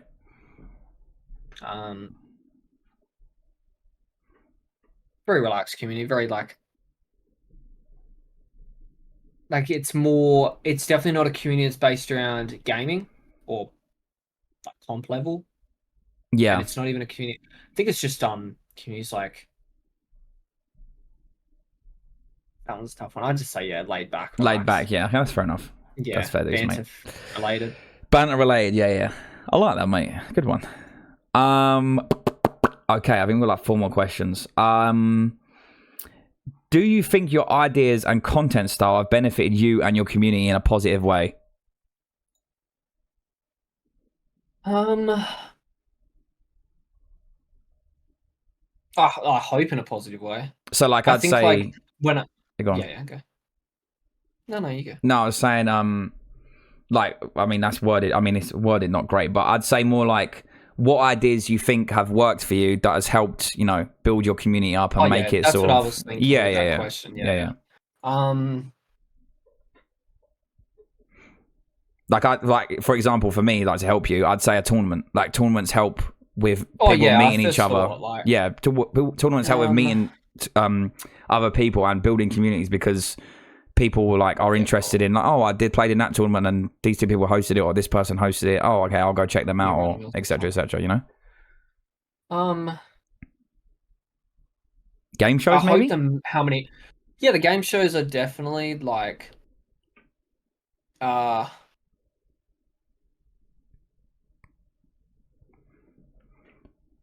something because it's like I hope things like you do zoom in cam or the filters, like I said earlier. You do hope that those have impacted the community that they can go, oh, I like that idea. I'm gonna do something different. Like I said with Joshy, even like what Fan did with his raid video. You hope that stuff like how he did that raid video. There's gonna be other people who are like, I want to do a raid video now. Like I hope that I've done stuff like that people get encouraged to do. I really do hope all the cosplays have encouraged people to do different things because like if this idiot's wearing that, like I'll get the fishnet singlet out, you know. So I do hope that stuff it does help people be more comfortable.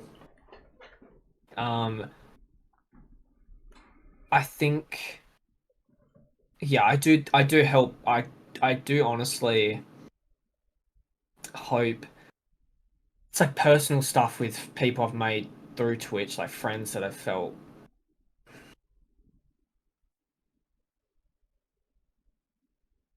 I don't know, with this like a personal one, like with people feeling comfortable to be themselves, you know, Yeah. and So you feel like they, you feel like your ideas have made people feel like included and like, you know, that sort of thing. yeah, What and you're saying?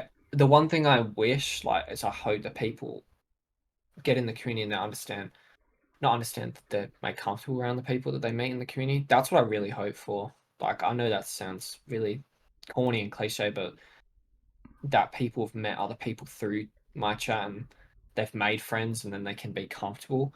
Um, and I hope it shows people that they can try different things. That's what I hope for. Like I said with the cosplays, as a lot of people can, I have a very old-fashioned family.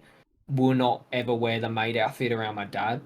Um, but I'm still gonna do stuff to make people laugh and all that. And I hope it does encourage people Yeah. to try things and do different things. Um, and that's what I hope for, that they can branch out and do stuff, and it encourages people to, yeah, try different things. Like with the filters, it's not always going to work. PC is always going to be strong enough, and but I do hope it has impacted people and helped people. I hope that no one ever does the spicy gummy. Like that is definitely something I hope people don't do. Um, Don't copy you, yeah. yeah, don't do that gummy, please, unless you're rated RKO.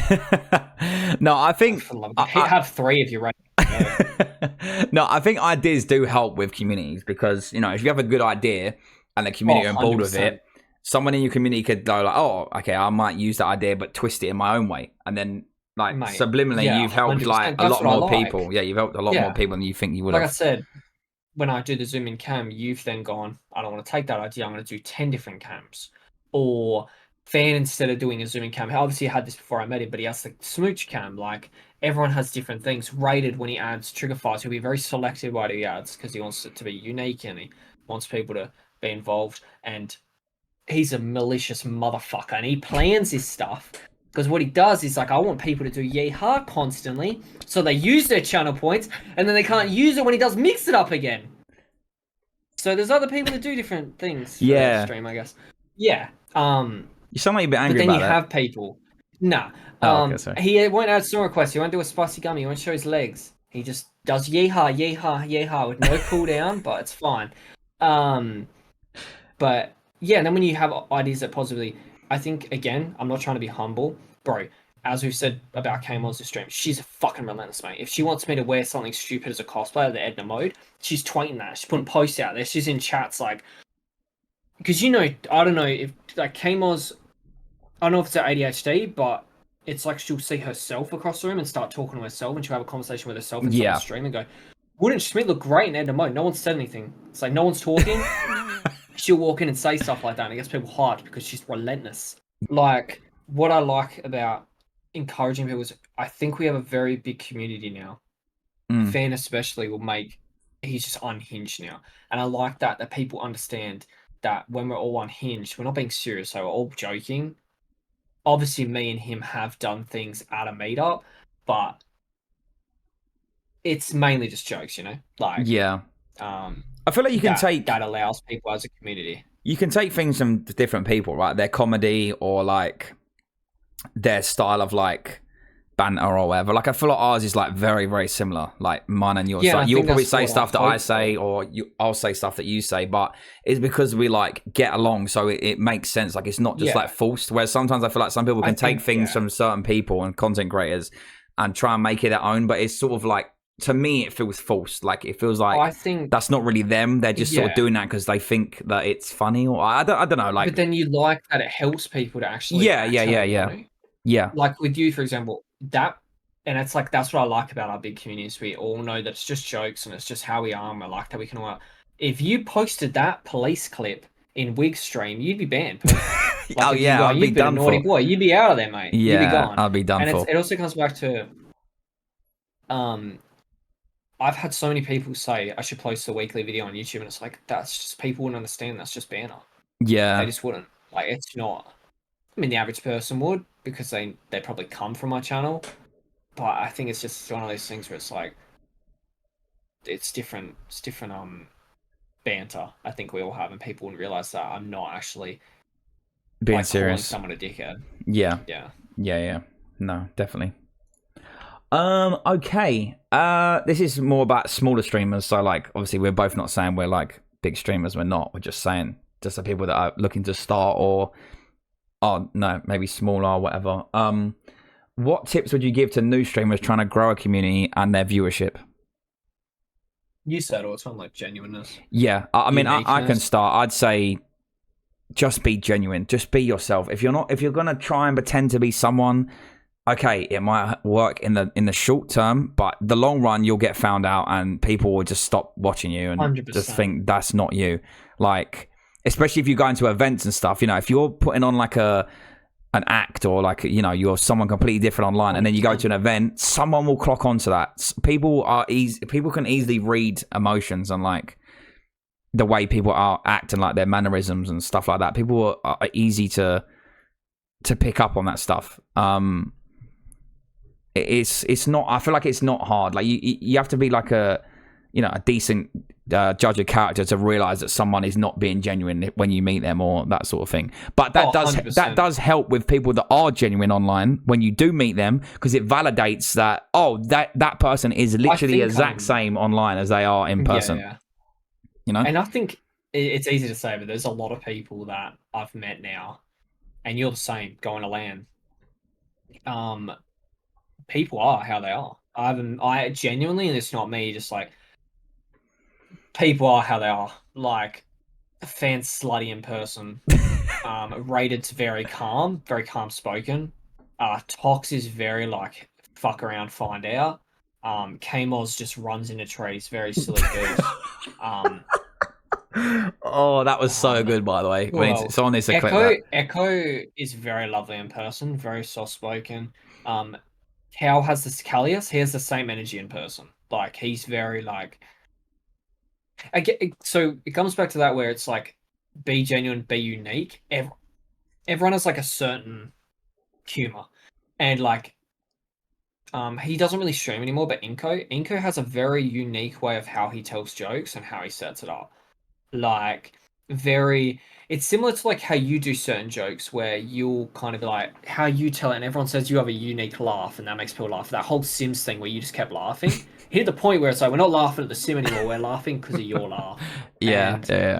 You'll say, like, if someone says something crazy, like if Nat said, "Oh, I didn't get my back broken by a chiropractor," you'd be like, "Nat," and you do a certain face and you do like a certain response to it. And now I find that funny how you say things. And everyone has uniqueness, and it also comes back to find what you enjoy. Some people are kill grinders in Apex. Some people are rank grinders.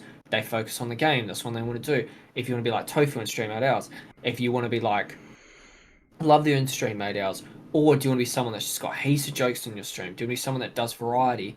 Do you want to be someone that is more focused on very chat oriented, like they're just going to look at chat when they're streaming? Find that and do what you want to do. It takes time to find out what you're comfortable with. I would encourage people, this is one that's my preference, and again, it's my preference. I like cam streamers. I like seeing people's genuine reactions and their facial expression. I'm not going to say, I remember when I met Les, he didn't stream with a cam on, and he had a very podcast type voice and how he spoke, and I didn't need to see Les's reactions. I'm not saying I need people to have their cam on, but that's what I prefer. I like that. And then you have different people that are they funny with 3D not 3D, green screen backgrounds, and then are they people that have like their room in the background. Like, find what works for you and what you enjoy, and then people have like what they like. I think I would encourage people to stream with a cam early, unless your console is pretty hard. I agree. When I was on console, but I have not done one stream without a cam on since I turned it on. Same. Like I just haven't. I feel like a cam is just easy. And that comes back to us saying, and we even spoke about Lace earlier, like how she can do it every stream, same energy, same. Mate, she doesn't stream with that cam on, and that's what we try to do. You try to be the same, so you want to be the same each stream. I will not stream without my cam on. I just want to stream. If I'm not going to turn my cam on, I'm not going to stream. Yeah, I know it is hard for some people to like actually do a cam stream though. Like obviously some people are just judged, like they feel like they're being judged or whatever. Which it's hard because you've got at the end of the day, no matter what you do, no matter what you do, the camera is on you and it's not going to move. Like no matter what happens, But I feel like it does and everyone benefit has a you. perception. Yeah, and I think stream with a camera, but then it's other people that like um Trunum. He's a very good. He's very successful and he gets a lot of views. He's a good looking bloke. Would smash. He doesn't like streaming with a cam on. There's a lot of reasons people don't like streaming with a cam on. He prefers VTubing, and I think again it comes back to find what you enjoy and what you like, and how you want to stream. And I think, like I said, people have different forms of humor. They have different things. They have goals. Find out what your goals are, and what type of humor you have, and how you want to stream. Yeah. I think, when you're first streaming, find out. It takes time. No, it does take time. I told you this story when I streamed on console. The first stream I did on console, I got a 20, and I was like, oh, this is what I'm gonna do. Solo 20, and that's what I'm gonna do. If solo player just does that. And I remember one stream, I'd never hit 15 views before, and it was like a big deal for me. And it hit 15. I got like a solo 4K, barely looked at chat, and it dropped to 3. And I sat there and I went, I don't want to be someone that cares about the game. I just don't. I don't want to be someone that cares about gameplay. I want to be someone that's entertaining and reads chat. And I think that's going to happen. Like I said, that's something that I thought about as I streamed. And that's why I will not. I like reading chat. That's what I care about. I like entertaining people in chat. Like with Shane, when we played Shay together, I was like, I just can't stream this because I like looking at chat. I just can't not. It's just in me. And then we die and stuff. So yeah, I think you learn as you gradually go. Take your time, find out what you want to do. And like I said, I respect all forms of content that people make. If they want to focus on the game, focus on the game. If that's how you want. It's like a fan has his friend Beans who focuses on his gun challenges, and people love that. Like, they love seeing that progress, and people like seeing people have goals. So find out what you want for your goals. Remember Jess, when I first met Jess, a lot of people loved that she did, she raced her mod to plat. And people are like, oh, who's winning? And they had to play solo. And they get that, where find out what goals you want, people also like, and then you build a community around that, because they find out, and then you find out people that are passionate about seeing that race. So I think when you first start streaming, that take it slow, find out what you want to do, find out how you want to stream. Don't put pressure on yourself to have a certain expectation. If you go, oh, I want to be this next streamer like this, just find out what you want to do, because again, it comes back to genuineness. No, I think being genuine is the number one thing out of all of that. Like it's just never gonna work if you're not being genuine. Like, just with yourself, like the way you want your content to go. Like, if you're not being yourself and being someone else, eventually that's gonna catch up on you, or catch up on someone will notice, and then that's how it'll catch up on you. But like putting on an act that you're better than the game you are, or like you're doing certain things different ways, like it's just not gonna work. Especially on cam as well.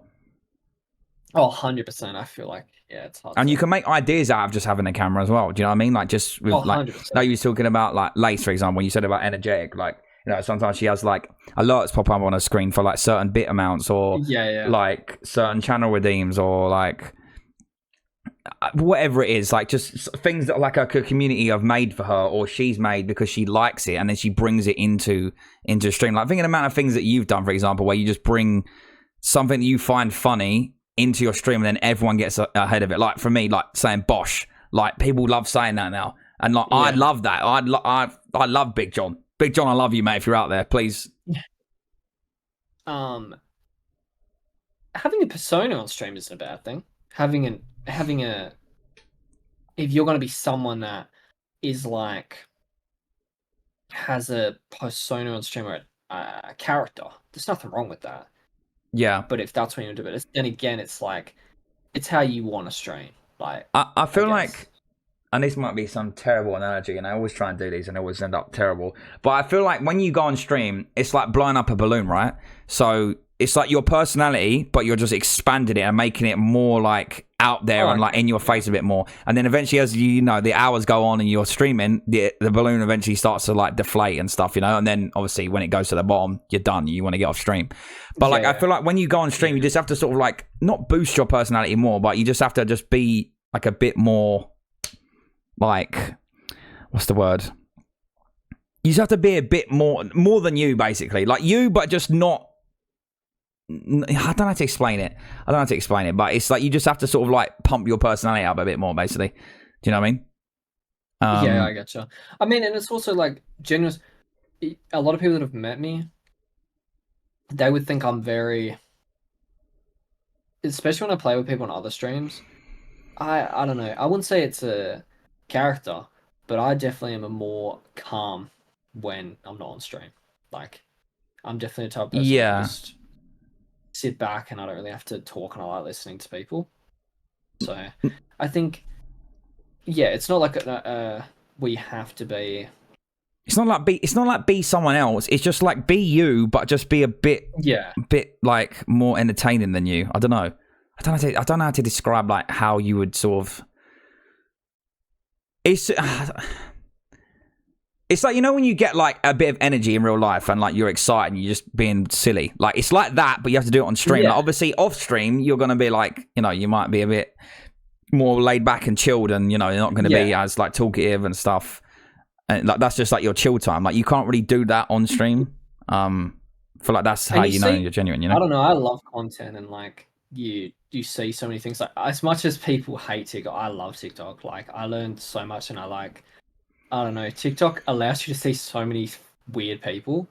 Like have you seen that game where people? It's like medieval, and it's VR. No. Like it's a medieval VR game. Right. And instead of like doing the missions, they just brawl in the thing in the pen. And this guy that's so funny. He has so many analogies, and he just hasn't lost a fight. And you look at the comments, and there's some guy that said he's melatonin mitts. Like, oh my god. So that's what I like. Like you see so many different like you can see so many different things with like content, and that's what I like. Like when I use that as an example because when I stream, maybe I've got the energy, and then I'll see Scars say something stupid, and that kind of gives me energy because it makes me laugh. Yeah. You know, I don't know. Weird examples, but you know, some things catch you off guard though, don't they? Like, yeah, and it's like if you start roasting that, and then like I said earlier today when I streamed, but I don't stream, of course. He does. There's certain people that I like making jokes with, like Nat gives a certain reaction, Chubb gives a certain reaction, Lacey gives a certain reaction. Like you know, Lacey's gonna fire up. You know, like so. So what you're saying is you're antagonizing them. Yeah. Is that what you're saying? No. No? Oh. No. Oh, okay. I wouldn't do that to Nat or Lacey. Chubb? Or Chubb. Okay. Yeah, you have to think about that. Like, and I said, yeah. No, I know what you mean, though. Yeah, like, you can sort of bounce back off someone in chat because you know that they're going to react. Like, the joke wouldn't hit the same if you said it to some person than if you did to them, for example. Like, and that sort of gives you, like, the energy boost sort of thing, you know? Yeah. Obviously, and like when you're new and like you're starting out, like your chat's not going to be like flowing, like not flowing, but like it's going to be slow, and you sort of have to like we talked build about yourself personalities. Up. Yeah, mate. What I love about streaming, and it's definitely encouraged streaming, I would have never met the people I've met. There's no way we would have met Dana if we didn't stream. True, She is one of the weirdest personalities. Like that woman is just... She is like a different breed of person. I tell you right now, definitely encourage people to stream. You're not going to meet some crazy woman on Serbia just walking the streets of Australia. I'll tell you that. You stream, you meet her, she's a loose cannon, mate. Yeah, she is. Definitely, that's why I like streaming. You're going to meet people that you wouldn't be given an opportunity. Exactly, yeah. You wouldn't have the chance to even meet them. And then sometimes you can like bond over, you know, like you like certain things that they like, or you have the same banner, or you like the same game, or... okay, we have 2 more questions, and then we'll take some questions from chat if anyone has any. We only have 1 at the minute, so if anyone has any questions, yeah. Okay. Okay. How important do you think setting boundaries is between you and your content / community is? So if I think this is massive, like this boundaries thing. Yeah, no, massive. It's a hard question for me though, because I feel like, you know what, man, as much as if you're a close friend, I get fired up because I do care about issues I have with close friends, and I like resolving it because I get upset if we have an argument or whatever. That if I'm not close friends with someone, I try to resolve it, and I know a lot of people think I get fired up. But no, you know me. If something happens, I will try my hardest. And I even spoke to this about Biggie. I will never on stream. I will never, even if it's a first time chatter, I will not have a go at someone on stream. Then when I got um, and this is again, I'll talk about what Kamos and Kayleen do for me, but Nat, when I got follow botted, I didn't say anything. I ignored it, and she was like defending me, and she said a couple of things to the person. But I think boundaries help me because I have a lot of friends that care about me, and it's vice versa. And I think when it comes to boundaries with me, is I only really enforce boundaries when it comes to people in our community, people crossing lines and thinking that I'll really set boundaries. I more set boundaries with people in my community and my friends to stop people from being weird. Um, but going back to when I set boundaries, when you go from a short joke to a forehead joke, I've constantly said this on stream. Don't talk about my family. Don't talk about my personal relationships. That's fine. No one's ever done that. That's a boundary I've set. You can make short jokes, make height jokes, forehead jokes. That being said, with me, I've had a lot of personal things dealing with like depression, families passing away, and so I'll say privately, "Hey, I'm going through this," and I'll have Camels or Kate help me, and they'll say, and you reach out to me a lot, and but I'll have them set boundaries, and they'll just say, "Hey, have you streams?" That's another reason why I won't stream because if I'm not in the mental state where I can handle that roasting, I won't stream because I look at it from their point of view. Um, okay, I made a short joke to him yesterday. He was fine with it. Now he's not happy with the short joke. So my mental's not comfortable enough. I won't be like someone, no, you can't do that. I'll just take a step back and I'll go, I'm not in the mental state to take that. But I'll never attack someone on stream or say, hey, you crossed the line or whatever. I'll speak to them, and which rarely ever happen. I think the people that they think people cross lines with how relentless some roasting is, but it barely happens where people cross the line. But people normally are aware of, they go, oh, maybe shouldn't have made that joke, and I'll help them. If someone says something stupid and we'll time them out, we let them sit there and become aware of what they've said, you know? So I think setting boundaries, I don't have to do it that much, thankfully. I mainly set boundaries, so yeah, people in my community, if people not being weird to them or crossing a line or how they go about it. But I think me personally, it's easy to say, but a lot of people don't. They'll learn in like real time. Okay, that joke wasn't on. He didn't respond to it, and I'll leave it. You know. Yeah, yeah. I So think boundaries are 100% important. You should make your safe space and what you are comfortable with.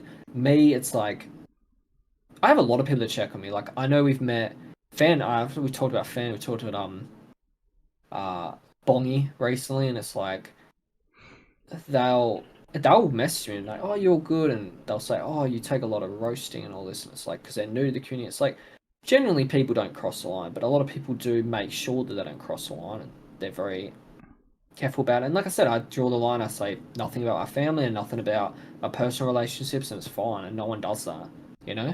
yeah. And Come. yeah, no, that's all. I was just saying. I feel like if you don't set boundaries, you just allow yourself to be walked all over. Oh, Because 100%. people think that because you're behind a camera and you're streaming, they can say what you want to, and they're going to get your genuine reaction. So if it's something like horrible and they know it's going to affect you, you know, you then have to make a decision. Do you go like, you know, do you start having a go at them? Do you ban them? Do you time them out? Do you ignore their message? You know, Yeah, there's loads of 100%. things going through your head when you read that message, which is why I think people need to realize, especially with streamers, that like some things just shouldn't be said in a Twitch chat. Like, yes, it might be funny in DMs. It might be funny in DMs, and it might come across way in a funny in the DMs, or it might come across weird in DMs. But putting it in a Twitch chat is just it's sometimes just not okay. It's just not. Yeah. Go on. No, 100% agree. And I think with I haven't had to set that many boundaries. An example is people aren't just going to send me a meme randomly of me looking like a fuckwit if I'm not streaming. Like they're just not going to do it. So people do actually not really cross the line with me, to be honest. Yeah. And when people and a lot of people see a lot of memes get made of me, which I love because I find them funny. But people don't realize that the people that make those memes, like Bjorn, he'll make memes, but before he did them, he constantly check if he's fine to post them. So people, without me even setting boundaries, a lot of people do make sure that stuff is fine. And but the only time I'll stand my foot is if someone says something in the chat and I know that it made a mod uncomfortable, and I'll speak to them. And I say, that's not on. You know. Yeah. I think it's sometimes hard though. I think it is hard. It's it can be hard to set the boundaries because sometimes you don't want to feel like you're like disrupting the peace, if you want to say Oh that. yeah, and you also don't want to ruin. People say ruin the vibe, but I don't know. Sometimes people do that and just please reel it in a smidgen, you know? Yeah, just like relax a little bit. But it's Yeah, like like sometimes people just don't know boundaries, which is why you then have to I set think them. it's also you'll notice. I think a big one now I think about is when new people come to the community and they don't understand and they think it's like you've dealt with this where someone that's new to the community and they're just randomly in your chat because I call you a fuckhead, they're just calling you a fuckhead. I'm like, Yeah. yeah, reel it in a smidgen, you know, that's Yeah. happened. Where they'll just start roasting you and they don't really know you, and I'll be like, yeah, Just because not. I'm calling him a, yeah, because I'm saying that to him. That's because he's my close friend. Yeah, No, like yeah, maybe. I think that's a massive one, especially like for us, because see, like people take the piss out of us. Like, obviously, I don't care about it, but it's just it's the boundary of if you don't know me I that also well or not, think, I don't know you that yeah, well, then taking the piss out of me is not going to have the exact same effect as and someone then who's known me for months. and that's something that me and you do deal with. Where, mate, I don't care what you say to me because I understand your demeanor and I know that you're not being serious, right? Like, so when a person I don't know is making that joke, you start to think, is that guy actually being like genuine? Are they? Yeah, Because I don't know you. Like, you could be crossing that line, and I don't know how you're. So I think we are benefited with a lot of people in the community where we get to we know how people are because we've met them through friends of friends, community through community, but some people don't know their intentions, you know. yeah, yeah. I mean, I think it just depends on the person and how much in the community they are. Because obviously, if you know them and like know of them like quite well, then yeah, okay, it can be. But like some people need to understand 100%, that yeah. just because these two people over here are, taking the mick out of each other and they're just ripping into each other doesn't mean you can then come in with that same energy and like same banter because it's not going to come across that way. You It wouldn't even do that. comes to back, You wouldn't do that in real life, would you? yeah. If you have a group of friends, like for example, if I was hanging out with my group of friends in real life, I'd say real life, but like my close friends that I've known from school and stuff, and then someone that they knew of came up to me and started ripping into me, you'd be like, who the fuck are you? Like, what are you talking Yeah, and about? You it's like don't you're know not, me. It's the yeah, exact same online, but it's just easier online yeah. because obviously And then the, people know of each other, the two examples is just like people can understand that's where sometimes the line gets strong because we have so much banter and it actually doesn't happen as much as people think that it would. But it's like, hey, Kamos says we don't wash our ass. Doesn't mean fucking Steve from the straight we've never met can come in and say we don't wash our ass, you know? And it's Yeah, like, fuck Steve. Nat dealt with this recently where we were making jokes about Nat's feet, and then someone gets weird because they think they can evolve that better. And I understand, like, I look at it from that, and it's like people have different boundaries, and like I was like understood that person in the chat was just thinking that's banter, and it made Nat uncomfortable, and that's where you got to draw the boundary because like I don't think you realize that we know that you weren't trying to be weird, but you've made her uncomfortable. That's where you got to draw a line, and I think with the boundaries, it's good that we have a lot of people in the community. Like we even spoke about Kamos, Kate, and yeah, Nat helping, and it helps set those boundaries because you have a group of friends that are like, well, this is where the line is, and you're not attacking people, you're not putting them in a bad position. You're just like letting them be aware, and then you let them, as I said before, people gradually, um, they gradually learn. Okay, I shouldn't do that. You Yeah. don't have to attack. They gradually learn. Like, I think so I it's think, just of time of length of knowing someone. Like that's for yeah, me with with my jokes. Like I wouldn't say half the jokes I say to my friends than I would to someone I didn't know because I know that they don't know me. So that the joke isn't going to come across that well. Or they might know of me or yeah. might see my name, but they don't like fully Yeah, know because it me. was someone ages ago, and I won't mention them, but remember someone that I'm close friends with, and they've been in the community for ages, and they're not being malicious or any sort of joke, but they were making jokes to him, like, I don't know this person. Why do they keep saying this to me? It was like when we played, it was during my birthday stream. We were playing along, someone just kept saying, you're a dickhead. And you're like, I don't know this person. Why are they saying? I said, they're completely fine, actually really nice. But that being said, I understand the line where you're like, well, I don't really know them, and I don't know if they're making these jokes. So it's like, people Yeah, aren't essentially doing something wrong. It's just like, not everyone's going to understand how you're coming across. And I'm not defending people that cross the line. People don't. I don't think they. Um, like I said, I'm not defending that person was weird with that. It made her uncomfortable. she's told you to stop. Don't explain yourself. And I get it. You feel like people are coming after you, but that's people's space, and they're allowed to feel how they feel, and they're allowed to set those boundaries and say, "I'm not comfortable right now." And I think people do gradually learn, and some people don't. But it allows people to. I think I don't have to constantly say, "You're a fuckhead. Leave us alone." They'll gradually learn they are crossing the Yeah. line. I think a lot of people are self-aware that they realize that they're crossing the line. I think especially with like gameplay streamers as well, like FPS or whatever, like if you don't know someone and then going in telling them they're terrible or like they're crap or like they're bad at the game, that's not going to make them feel good because you're just like at the end of the day, if they don't know you, you're just a name with some text next to it. They don't know your maliciousness behind it. Like it's just going to make you be on the back foot of them because you're like, well, why are you saying that to me? Oh, I know you because of this person, but like you don't know me. You don't know me. Like, and it's you might know of, maybe you don't know me. You know. In some cases, it's not always that person's fault. Because let me put an example. I don't give a shit if you call me trash on a roller. But when me and you are both also learning M&K, and I'm a very self-conscious guy, I'm genuinely trying to get better, not Peter. And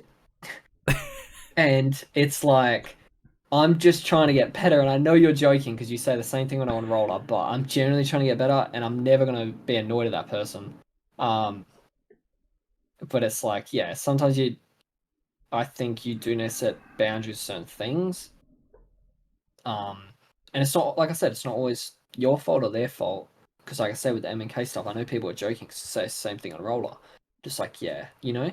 Yeah, it's just tough sometimes, especially if you're trying to make something out of it and then people are sort of like comment on it. It's sort of like, you know, you don't really need to comment out. Or like I said to you the other day, like when like you change your appearance or something and people are like, oh, that looks terrible. Like that's not going to make someone feel good if you're just like I think having a go at them about something they're doing. Like it's just not going to translate that. Even if it, like, for example, sometimes it can be your friends that are just messing around with you and it's just, sometimes it's just not your day and you're thinking, oh, like I'm not in the mood today. Like sometimes that happens and you're just like, obviously you don't want to have a go at them on stream, but yeah.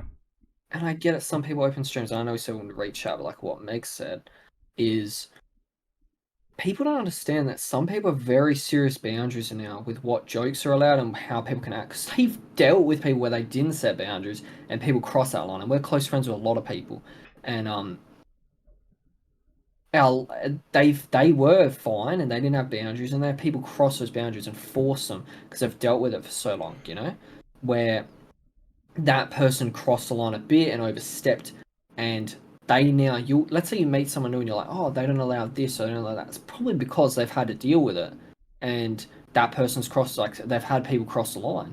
Unfortunate thing, and so I've met a lot of people that have streamed, and there's just, me and you know this, there's been some weirdos that have, all our female friends, they've dealt with someone that was almost borderline, a stalker. And that's unfortunate, and that's and they have to draw lines, and I mean, people do have certain boundaries. Talking about a story about that, I won't mention who it is, and I won't like say who it was, but I remember someone that I know had a thing once where someone found out where they lived and turned up outside their house and was like basically stalking them like through Twitch to the extent where they had to change their name and basically move. Like, I think people don't realize how, like, as like, if you're small or you're big or like whatever your viewership is, you have to sort of like protect yourself as much as like everything else. Like, you know, not saying where you live. Some people don't like saying their full name. Some people don't like talking about their personal life. Like me, I don't like talking about what's going on in my personal life because it's my personal life. I don't want to bring that into my stream. That's just the way I deal with it.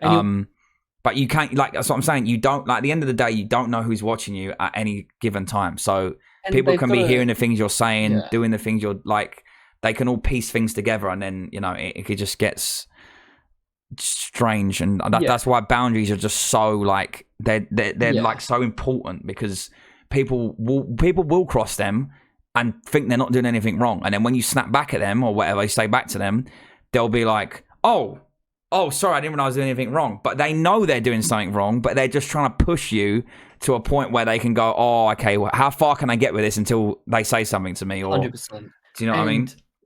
I think some, like, I don't know. Some people get it perceived. People are the way.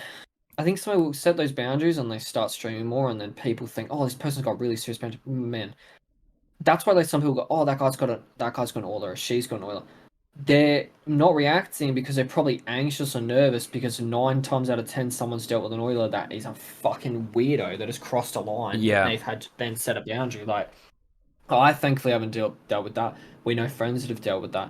Like, I'm always blessed with Flawless. He fucking does so much for the community, just likes people. He's not a weirdo. I mean, he asks for foot pics here and there, but like, you got to do what you got to do, you know? Yeah, Like, game's shout a out game. Adam too. Yeah, shout out Adam. But that's why some people are like, I just bring it up because people have to set boundaries from past instances, and that's why that's that person, bro. It's just they're anxious or they have a bad history of certain things happening. It can just make people feel horrible. I don't know. I mean, I've said this numerous times on stream and off stream. It's not hard to not be weird. Like, I feel like it's harder to be weird than it is to not be weird. Like, you must know in your head at a certain stage of what you're saying or you're doing or the way you're acting that you think, oh crap, I am actually being a weirdo here. I should probably stop what I'm doing and not do that to this person because it's making them feel this way.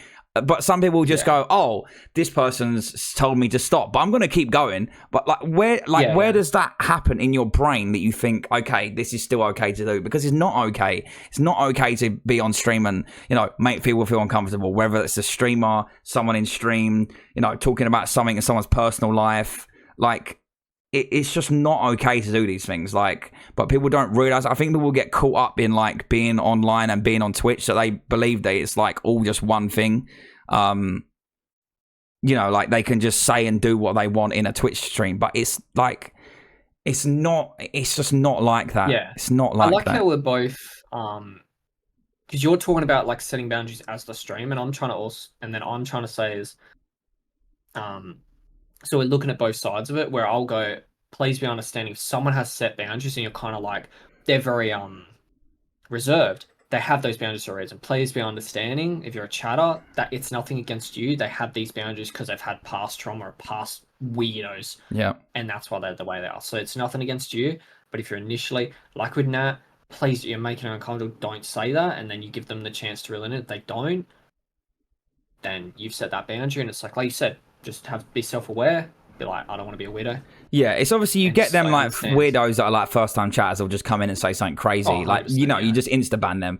It's just people that like, you know, that might support you or like you know of and stuff that are like cool, but then like it gets to a point and you sort of see them like transitioning and they're like saying weird things and then they're acting weird online 100%. And then you sort of like see them in a different light. You're like, why are they doing that? Why are they saying that? Like, there must be something that this must be like the real them, if you want to call it. I don't know what you want to call it, but like that's where the boundary comes in of going like, no. Like some people, like for example, if someone doesn't want to tell you their age, don't start pressing them for why they're not telling you their age or their name or like what part of the country they live in, or you know, some people are just generally not comfortable with saying that online and they don't have to say that. You shouldn't force someone to be like, oh, you must tell me how old you are. You must tell me, you know, what part of the world you're from. Like, if someone's not comfortable, someone's not comfortable. I think our humor in our community we've created allows us to do certain things. That being said, it still doesn't stop at like the message Kamos got recently, fucking weird. The messages Chuck gets every now and then. Even if we have our communities, it allows it because like you get to see if it's banter or that it's being weird, but it normally gets people that are not going to come in and do that stuff. But yeah, unfortunately, you've got to set those boundaries. And I think that goes down to like you and mods and like close friends on whether they think what the person is saying is like crossing the line or not. Because you, like your close friends, mods, whoever, like all your people that support you or whatever, will know that one, you're not okay with that, or two, like that's just not okay to say to someone. Like just in a whole like general chat, like it's just not okay to say. Self-aware and like knowing. Yeah, you just have to be self-aware. Yeah. You have to. I'll ask you a question. When you sent me that video of you as Ice Spice, and you saw my reaction, I was scared for my life. Yeah. And you went, okay, I see that. I'm gonna now send him a video of me as Anaconda. Yeah. Nicki Minaj. Yeah, but that was funny. That was funny. Yeah, good banter. I don't know. I was scared. Definitely. Yeah, I had a few more in the reel, but I didn't send them to you. They're different videos. I think you say you set boundaries, but like with Krim saying that thing, I love Latinas. Your understanding and you definitely don't draw a line.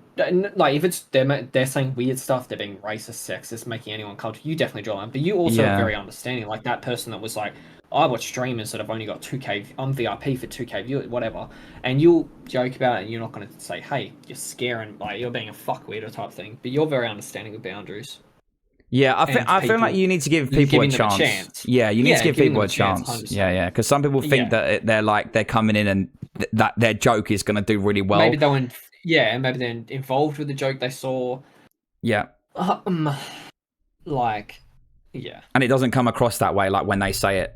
That's why I try and give everyone a chance. Obviously, if you're being racist, homophobic, etc., then yeah, you're just gone. Like there's no line for that. Or people that try and get you to say stuff that are trying to troll you. Like someone did it to me the other day, and I'm just like, like to try and say for you to try and say something racist, and it's like, I'm just not going to do that, and you're just making yourself look like an idiot. You deal with so many weirdos. I think I've just been like, I literally have dealt with. Our first time that was weird once. Like, that's me being honest. Like, it was one. And I just made a joke about it, and then I'm just not going to react to it. You deal with them so, like... And I think that's also being said, it's like... I don't think anyone does anything that justifies it. Like, I think people are just weird. Like, many of the similar type of humor, similar type of viewers... And it's like you've just dealt with more for some reason, and you never take it seriously. I'll have people that come into your stream and go, "Oh, you can understand." Like some people, obviously, ginger jokes. I'll make ginger jokes, but then they'll say, "It's like I think it's just you." Unfortunately, deal with so many weirdos. Like I think sometimes people just don't realize like social cues, and they don't realize social cues and things that just shouldn't be said. Like you don't have to say that. Like, there's just not, like, you saying that has no benefit on the stream or the person or anything. It's just going to come across badly, and you're just going to make yourself look like a donut. That guy that came into your stream and just told you to shave your head. Yeah, well, that's a daily occurrence, mate. That one. Okay, the one that was actually funny is, remember that guy killed you in game and saw you weren't live, so he typed in your offline chat. Yeah, he said you are so. You said you are so bad and so ugly, and I'm like, I'm not even live, mate. The ugly. What the hell? What did I do? That's peak pettiness. Like, yeah, that's crazy. Saw you offline, he said, I ain't waiting. But that makes me laugh, though. This is what I don't. Yeah. This is what like they want. They want you to be angry. People like that want a reaction out of you. They want something. Me, I couldn't care less. That makes me. That's funny. I think that's hilarious. Yeah. The one person that was weird to me was like, it was when I had, and I look at it and I go, fuck, I didn't have the nano leaf, so I didn't have the down light, so I didn't have the ring light, and I had poor lighting, and the guy went, get out of your dungeon, because that was when I sweated and tried. I actually played the game seriously. Yeah. I went, hell. I wasn't upset. I was like, fucking hell, this guy has the family, the blueprints to my house. I didn't even know we had a basement. I was like, fucking hell, mate, why didn't you tell me last week? I moved some stuff down. And then I cried after stream, but like, I'm just not going to react if someone... No, the best thing to do is not react. Weird, you know? It's just not react. Like...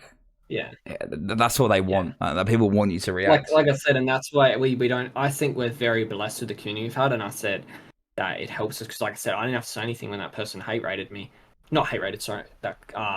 botted me. Nat was calling... Like Nat was every name under the sun. You look like a gnome. Mate, she said that they had a receding hairline. I looked up and I went, fucking hell, Nat reeled in a bit. And then she pinned her own message. And then came after him even more. And I was like... I started getting scared, you know? And I'm like, fucking hell. Like, she was saying some stuff that affected me too, and I was like, okay, I gotta set a boundary, because I'm like, nah, I'm catching some strays here. Yeah, fuck me for. I don't know if you meant that, or you're kind of attacking me too, and you're like, fuck it, I can get both of them. Yeah, two birds, one stone sort of thing. Yeah, and I was like, okay, now... And then she started some other stuff, and I'm like, okay, this is definitely targeted at me, like, you know? Yeah. So you got to set those boundaries. But I think one thing about, last thing I say about boundaries is that everyone has their own boundaries. Every single person, no matter what they do, has their own boundaries. They, someone that is comfortable with everything you do and say, it won't be the same as someone else. Like, they might think, no, I don't like you saying that. I don't want you to talk to me like that. Like, you know, I don't want you to say like my age or whatever it is. Like, you have to respect that people have these boundaries, which is why, like, when you make friends, I feel like online, you don't want to give your like. There's certain jokes and like certain things you say and certain ways you say it that you wouldn't say to someone unless they're your close friends, because they wouldn't get the same. You wouldn't get the same energy back. Like, if you're trying to make a joke, for example, you don't want someone to come back with you as anger, because then obviously the joke's, it's not a joke, is it? Like, a joke is someone that is like, what's the word? Is reciprocated. Is that the word? Like, both ways, not just, oh, I'm going to abuse you and then you go fuck off and you're like, right, yeah, no, so I'm going to tell another joke now. Now this is your chance to laugh, because it's not going to end that way. It really isn't. It's not going to end that way. That's why you have to get to know people to then go, okay, I can now make that joke. And then, you know, you go from there, which is like going back to boundaries. I do worry constantly that we make jokes with each other and then it opens a gate. Like, I constantly say, holy shit, I've been flashbanged from Raided's forehead. And then people start making that joke. So I do get worried in some regard, like, jokes aside, that then people... that doesn't make them uncomfortable. Yeah. But that's down to social cues. Like, 100%. Just because someone's making a joke doesn't mean you can then jump in on the joke and it's going to have the same effect, because it isn't. I promise you it isn't. It just isn't. Like, some of the things my friends say to me, like, you know, I know they wouldn't say to other people, or like vice versa. Like, you understand the level of banter because you know them and you know that they're... Yeah, and I do think, they're not taking a mick, you know? Yeah, and I do think... we joke a lot, but we are, and we spoke to people who are close friends, like you're really close friends with Deagle. We genuinely do like hope that people do take jokes. Like, when we say, oh, Deagle, where's your hug?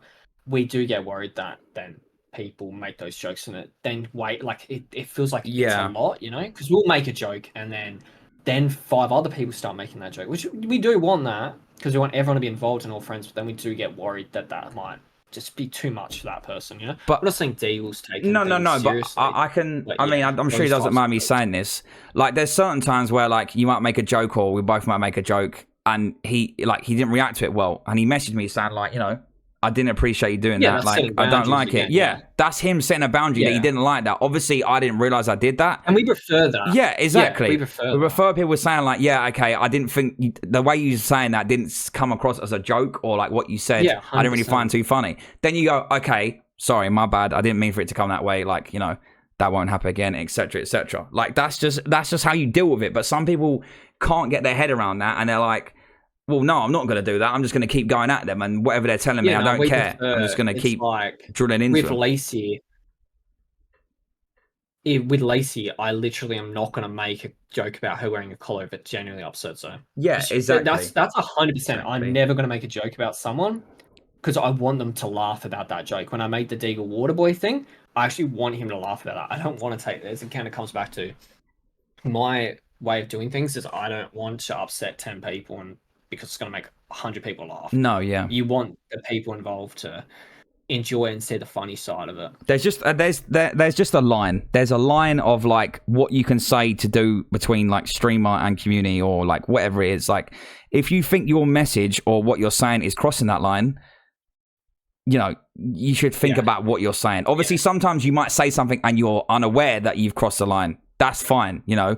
You know, you might not have been self-aware, and then that's when the person's thing is to say, by the way, I didn't like that. Like, can you not say that? And then you're like, okay, my bad. Then you take a step back. But some people don't have that, and they're just like, well, no, screw this. I'm just going to keep going across the line until I get it. And then when you blow up on them, like say, like you go off at them, for example, or talk to them privately, then they're like, oh, what the hell? And then they just go all the way back again. But like, you should know that you should just know that you're crossing a line by saying certain things and doing certain things. I don't know.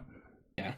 I mean, I think I wanted to talk about the boundaries one though, because I feel like some people just in general, like just online, just don't understand, like just certain things that should be said. Spoken about the two sides of it. Yeah. You saying as a streamer set boundaries, and I'm more like, people got to but also like, last thing, it works both ways, right? It works both ways between like viewer, let's just say viewer to streamer. It works both ways. Like, a streamer might set boundaries where, you know, they don't want you to talk about certain things, but a viewer might take certain boundaries where they're like, I don't want you to take the piss out of me because of that, because like I'm still upset about that, or like it's quite new, or like it's something personal to me, or etc. Like, it's not just a one-way thing. Like, it's understanding common ground between both of you that, okay, this is something that I can joke about because it's funny. But then obviously that then floods in people that are like, oh, he's taking a mick out of that, so now I can get involved in that. Like, and that's why you need to have that sort of like thing where it's like, no, that's not okay. Like, this is just a personal joke between us two, you know? But yeah, anyway, last question, because obviously we want to wrap this up. Do you have any plans or goals for you and your community? I think with me, it's like, and I've just moaned about this to so many close friends, including you, is I just want to be consistent. Yeah. And like, this is something that, you know, I don't like saying, especially on stream. But like last year was the closest I've got to partner. I was constantly doing weeklies, I was doing customs, I was playing with a lot of friends, so I was playing with people from EU, NA, Oz, so I was playing all the time. I was constant, and that was me at my most depressed, as you know. Because I just hyperfixate. I'm like, okay, this idea, I'm going to do this today. I'm going to watch that YouTube video and learn how to do this. Like, that's me at my fucking, like, I'm depressed. Because it's all I'm doing. Like I said, it goes back to people like Lace that can just do everything. They're working, that's their job, they're streaming. She's still going out and seeing friends, she still has a social life, still, you know.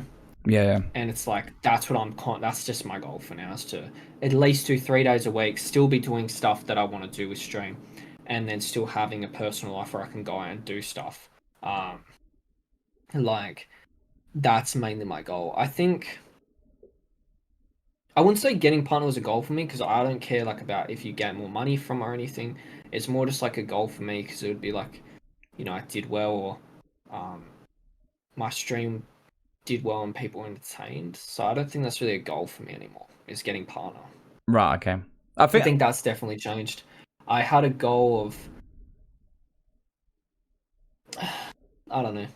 I think being a creator at an event was a goal for me, because it was like an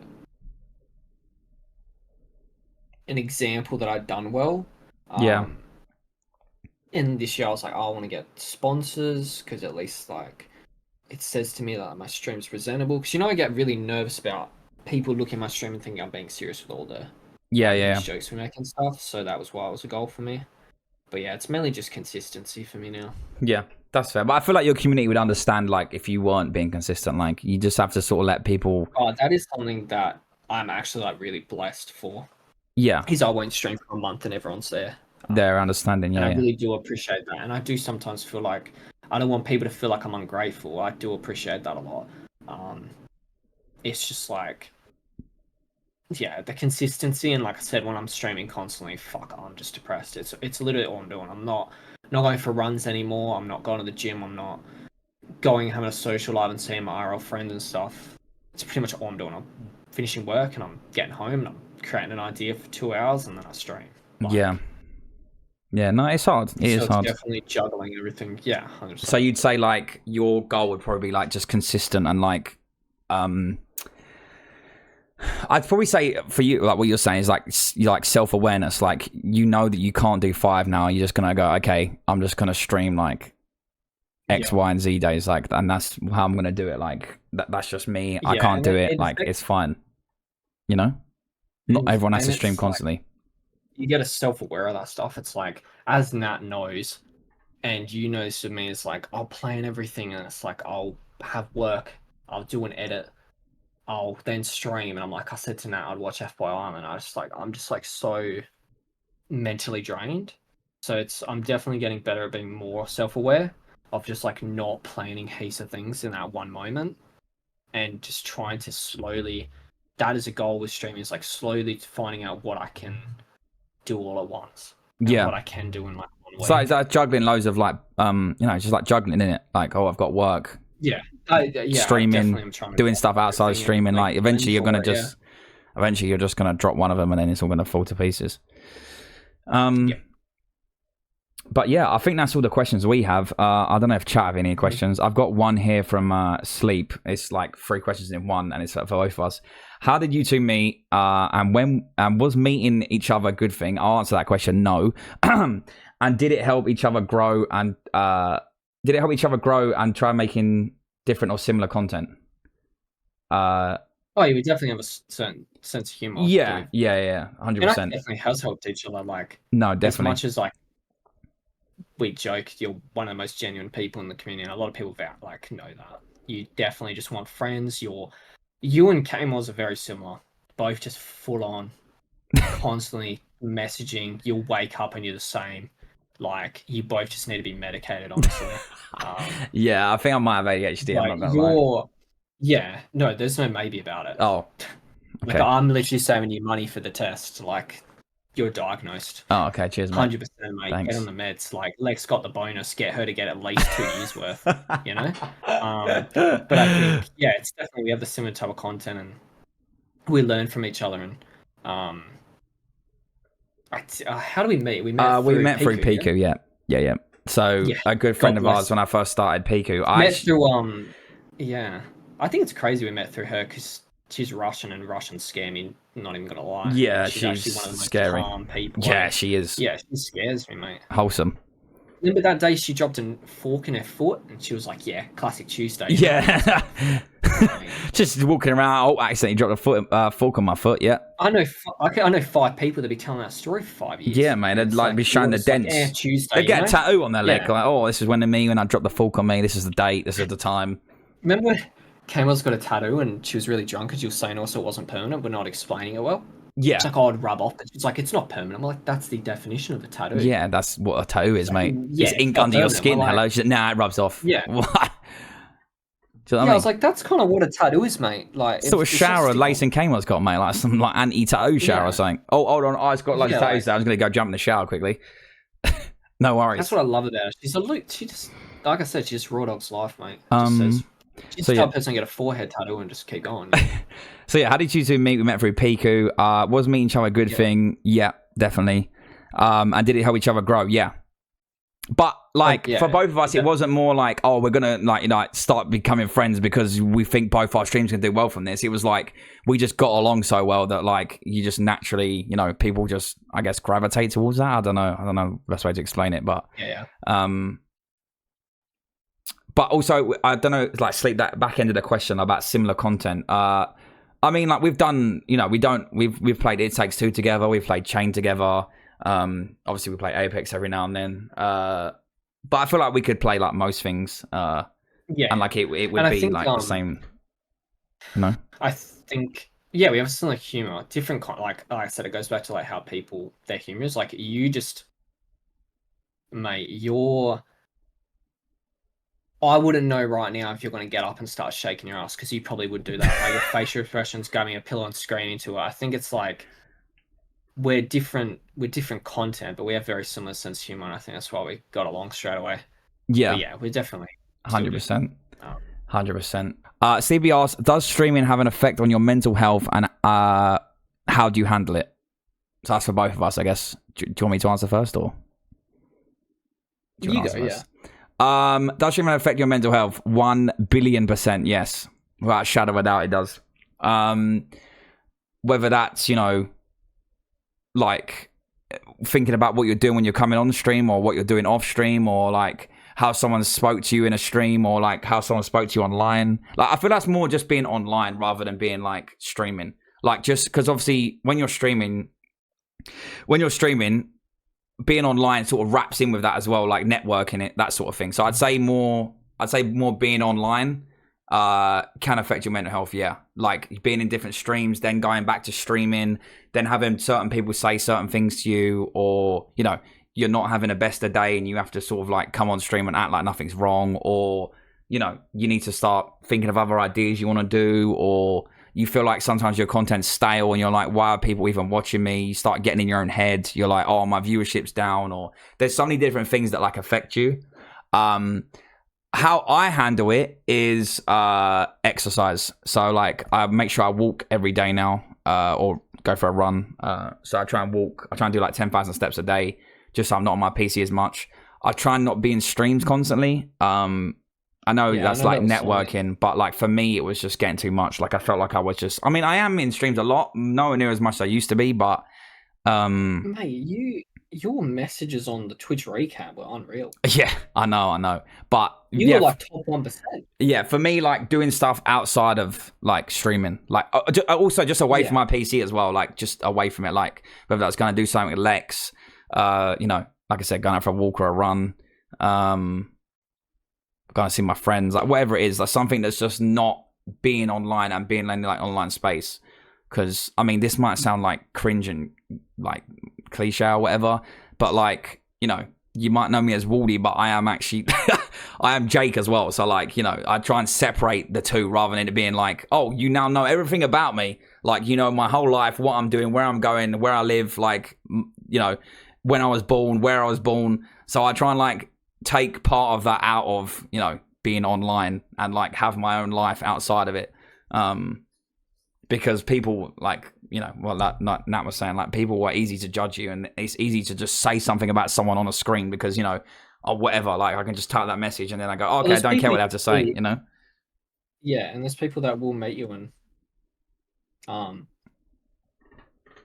like we talk about Reese a lot. Reese, like, once he gets to know you, he's a fucking loose cannon. Like, he puts a lot of effort into his friendships and stuff. And I think, yeah, when you meet people, you've got to get to know them. You shouldn't judge people. Like, Reese is very standoffish. Like, he's reserved. Like, but he just like it's just how he is. He likes playing with his IRLs, but he's actually like one of the nicest people. And yeah, no, he is very one of the nicest people I've met. He puts a lot of effort into people. Yeah. But yeah, that's how I deal with it personally. Like, that's what I try and do. I try and like detach myself from being online, so like I'm not online as much, because it can be exhausting. It is very exhausting being online sometimes. Like sometimes, like when you see stuff on Twitter, or like you see bad stuff going on in the world, or, you know, just negative stuff you see online, people talking about things that, you know, you're interested in, or things like people making decisions that you're not okay with. It's just, it can just be a lot. Like it's a lot of like, it's just taxing like on your brain, like to just process that amount of information. That's why I say like streaming is difficult, because okay, yeah, it's just me sitting in front of here talking to Schmit, or like I'm playing a game, but you got to think I'm focusing on the game, I'm focusing on trying to be entertaining, I'm focusing on not like, you know, focusing on chat, making sure like I'm reading every message, making sure the user are all right. Like it is a lot to like especially when you're doing it over like a 6 hour period, or whatever the time period is. Like, you're gonna miss stuff, you're gonna, you know, mess up, like, which is why I feel like offline gaming and like streaming gaming is like completely two different things. Because like offline you can just relax, so you haven't got to worry about, you know, talking or being entertaining or that sort of stuff. But yeah, that's personally how I deal with it. I mean, I've said that a few times about like, you know, going out for exercise and doing things outside of being online. That just helps me. Like, I just feel like it's beneficial. Like I said, even going out for a walk for like an hour, like just putting music on or talking to your friends, like it just makes me feel better. I don't know how to explain it. Yeah. But yeah, what about you, Schmidt?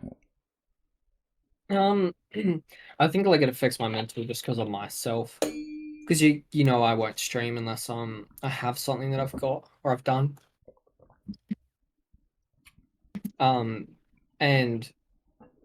I think with my mental, it's more like myself and the standards I set for myself.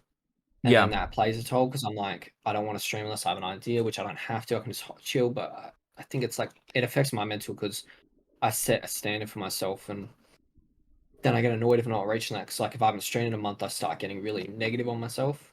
But I think all my mental is caused by, because like I said, it's rare that people will roast me and it'll affect me, you know. Yeah. And yeah, so my mental is more affected by myself, I think. Yeah, I mean, I feel like just mental in general is just like, you know, it sometimes can be self-inflicted, like I said, just numbers 100%. Or whatever. Like Juicy said, so that affects, but is a pressure of feeling like you constantly have to do better. Yeah, definitely. Sometimes I get on and I'm like, I haven't changed anything in ages, and I'm just like depressed because I'm like, well, they don't even want to watch my stream. Yeah, like, 100%. Yeah. I haven't changed anything. Like, it's just the same. But sometimes you have to realize, that, you know, sometimes that is people's like thing to go, like that's their go-to, like, you know, like sort of like our go-to movie or go-to film, or TV series is like, oh yeah, you know, I'm not having a good day, I'm just gonna watch, you know, I don't know, Breaking Bad, I think like, or like the new series they're interested in. Yeah, you have to sort of see it as like people's thing to do, you know. As much as you like look at like a sitcom, like yeah Friends or Friends or Big Bang Theory or The Office, it might seem the same because it's set, but you just always want to change stuff to it, you know? Yeah. People think they know you because they see a certain side of you on Twitch and they think that's all there is to you. Yeah, definitely. 100%. 100%. Which is why you can react to different, like, you know, the way people speak to you in different ways, because you're like, who are you talking to? Like, you don't know me. Like, I mean, I'm sorry to be that blunt, but like, you know, that goes back to being boundaries. Like, if you don't know someone, you probably shouldn't say the things you're saying that are like personal or like something that could potentially be taken in that way that you don't know. Like, it's just the same as, like, you know, text messaging to someone. Like, I could say something to you over text and you think, what is it like? What is that like? Why are they being so horrible to me? But like, if I say it to you in person or like over the phone, you'd understand because of the way I'd say it, like the tone of my voice or whatever, which is the exact same as like being on a Twitch chat, you know? It's been a while. Diggle said, genuine question, how do you keep motivated to do this? Like, do this stuff. For me, I love it. I like... Yeah. When like when I was growing, like, well, not when I was growing up, but like when I got to like 18, I was like, I feel like I'm not lost, but like I wasn't sure on where I wanted to do or what I wanted to do, or, you know, what I wanted to do with life, etc., etc., etc. And all my friends used to tell me, oh, you should stream, blah blah blah. And then eventually I was just like, oh, you know what, let's just do it. So I just decided to just, you know, go for it, I guess you want to call it. And yeah, I just loved it. I just loved the meeting people. I mean, I've always liked meeting people and talking to people in general. So it just, you know, it came naturally for me to just like gravitate towards people that had the same like banner as me. But for me, I don't know. I just love it. There's just something I love about it. Like, it's just like the interactions, I think. Like how every day is like a new... You know, you're going to get something new out of the day. Yeah, you never know what you're going to get. Yeah, sometimes you're going to get streams that are boring and you think, oh, that was a bit crap. Like, I didn't really do that well there. Or like, you know, that wasn't that entertaining in my opinion. But, you know, you're gonna, you know, you get to meet people. Like, I mean, I've said it on numerous podcasts as well. Like, you know, if I stepped away from streaming and was like, I'm not streaming again, I'd still know that I could talk to people that I've met through streaming. And I could still be friends with them for the rest of it. Yeah. No, I'd block you as well. But I wasn't talking about you. I think we'd block each other at the same time. Yeah. I'd block you as I was deleting my Twitch channel. Yeah, like as I'm raiding out my last stream, I'd block you. Yeah. But you know, yeah, like I don't know. I just love it. I don't know. There's just something about it. Like, I don't know what it is. It's just, yeah, I just love doing it, I guess. I think that's why me and you've become close friends, because it's one of those things you're not gonna, like people say, it's like a cliche saying, is you're not gonna move forward in life if you're not trying. I know there's a lot of, with me, it's, if I don't stream, I'm not gonna meet people, and I want to meet people. Like, I look at it, especially with packs too, is I don't network, I don't care about any of that things. You're not gonna, there could be someone that, I don't go to Melbourne every second week, even though K-Moz tries to get us to do it. I'm not gonna go to packs. You get to meet people. Like, if I didn't stream, I would have met Fan or Bjorn, or if I hadn't streamed recently, I would meet Joey at PAX. You know, it allows you to meet people. And that's what I want, you know? Yeah. Streaming, when you stream, people get to see your personality, and you see if you have similar personalities and you make friends. Yeah. I mean, the fact you can be friends with someone over camera for like 2 years or whatever is like, you know, without even meeting them, it just shows, like, I guess that, you know, streaming is good for like networking and like meeting people. And I think like, yeah, me and you do want to meet people, and I think people say that, and it's upsetting when you, like, me and you fucking miss Ashley. Fish. Vishly, yeah. I do miss Fish. Yeah. We still message her and stuff. Like, yeah. Thanks for joining, mate. I appreciate it. I'm sorry that it was nearly 3.5 hours. Well, it's around that time anyway. 2 to 3.5. That's what I told you, mate. Yeah. But yeah, cheers, mate. Appreciate it.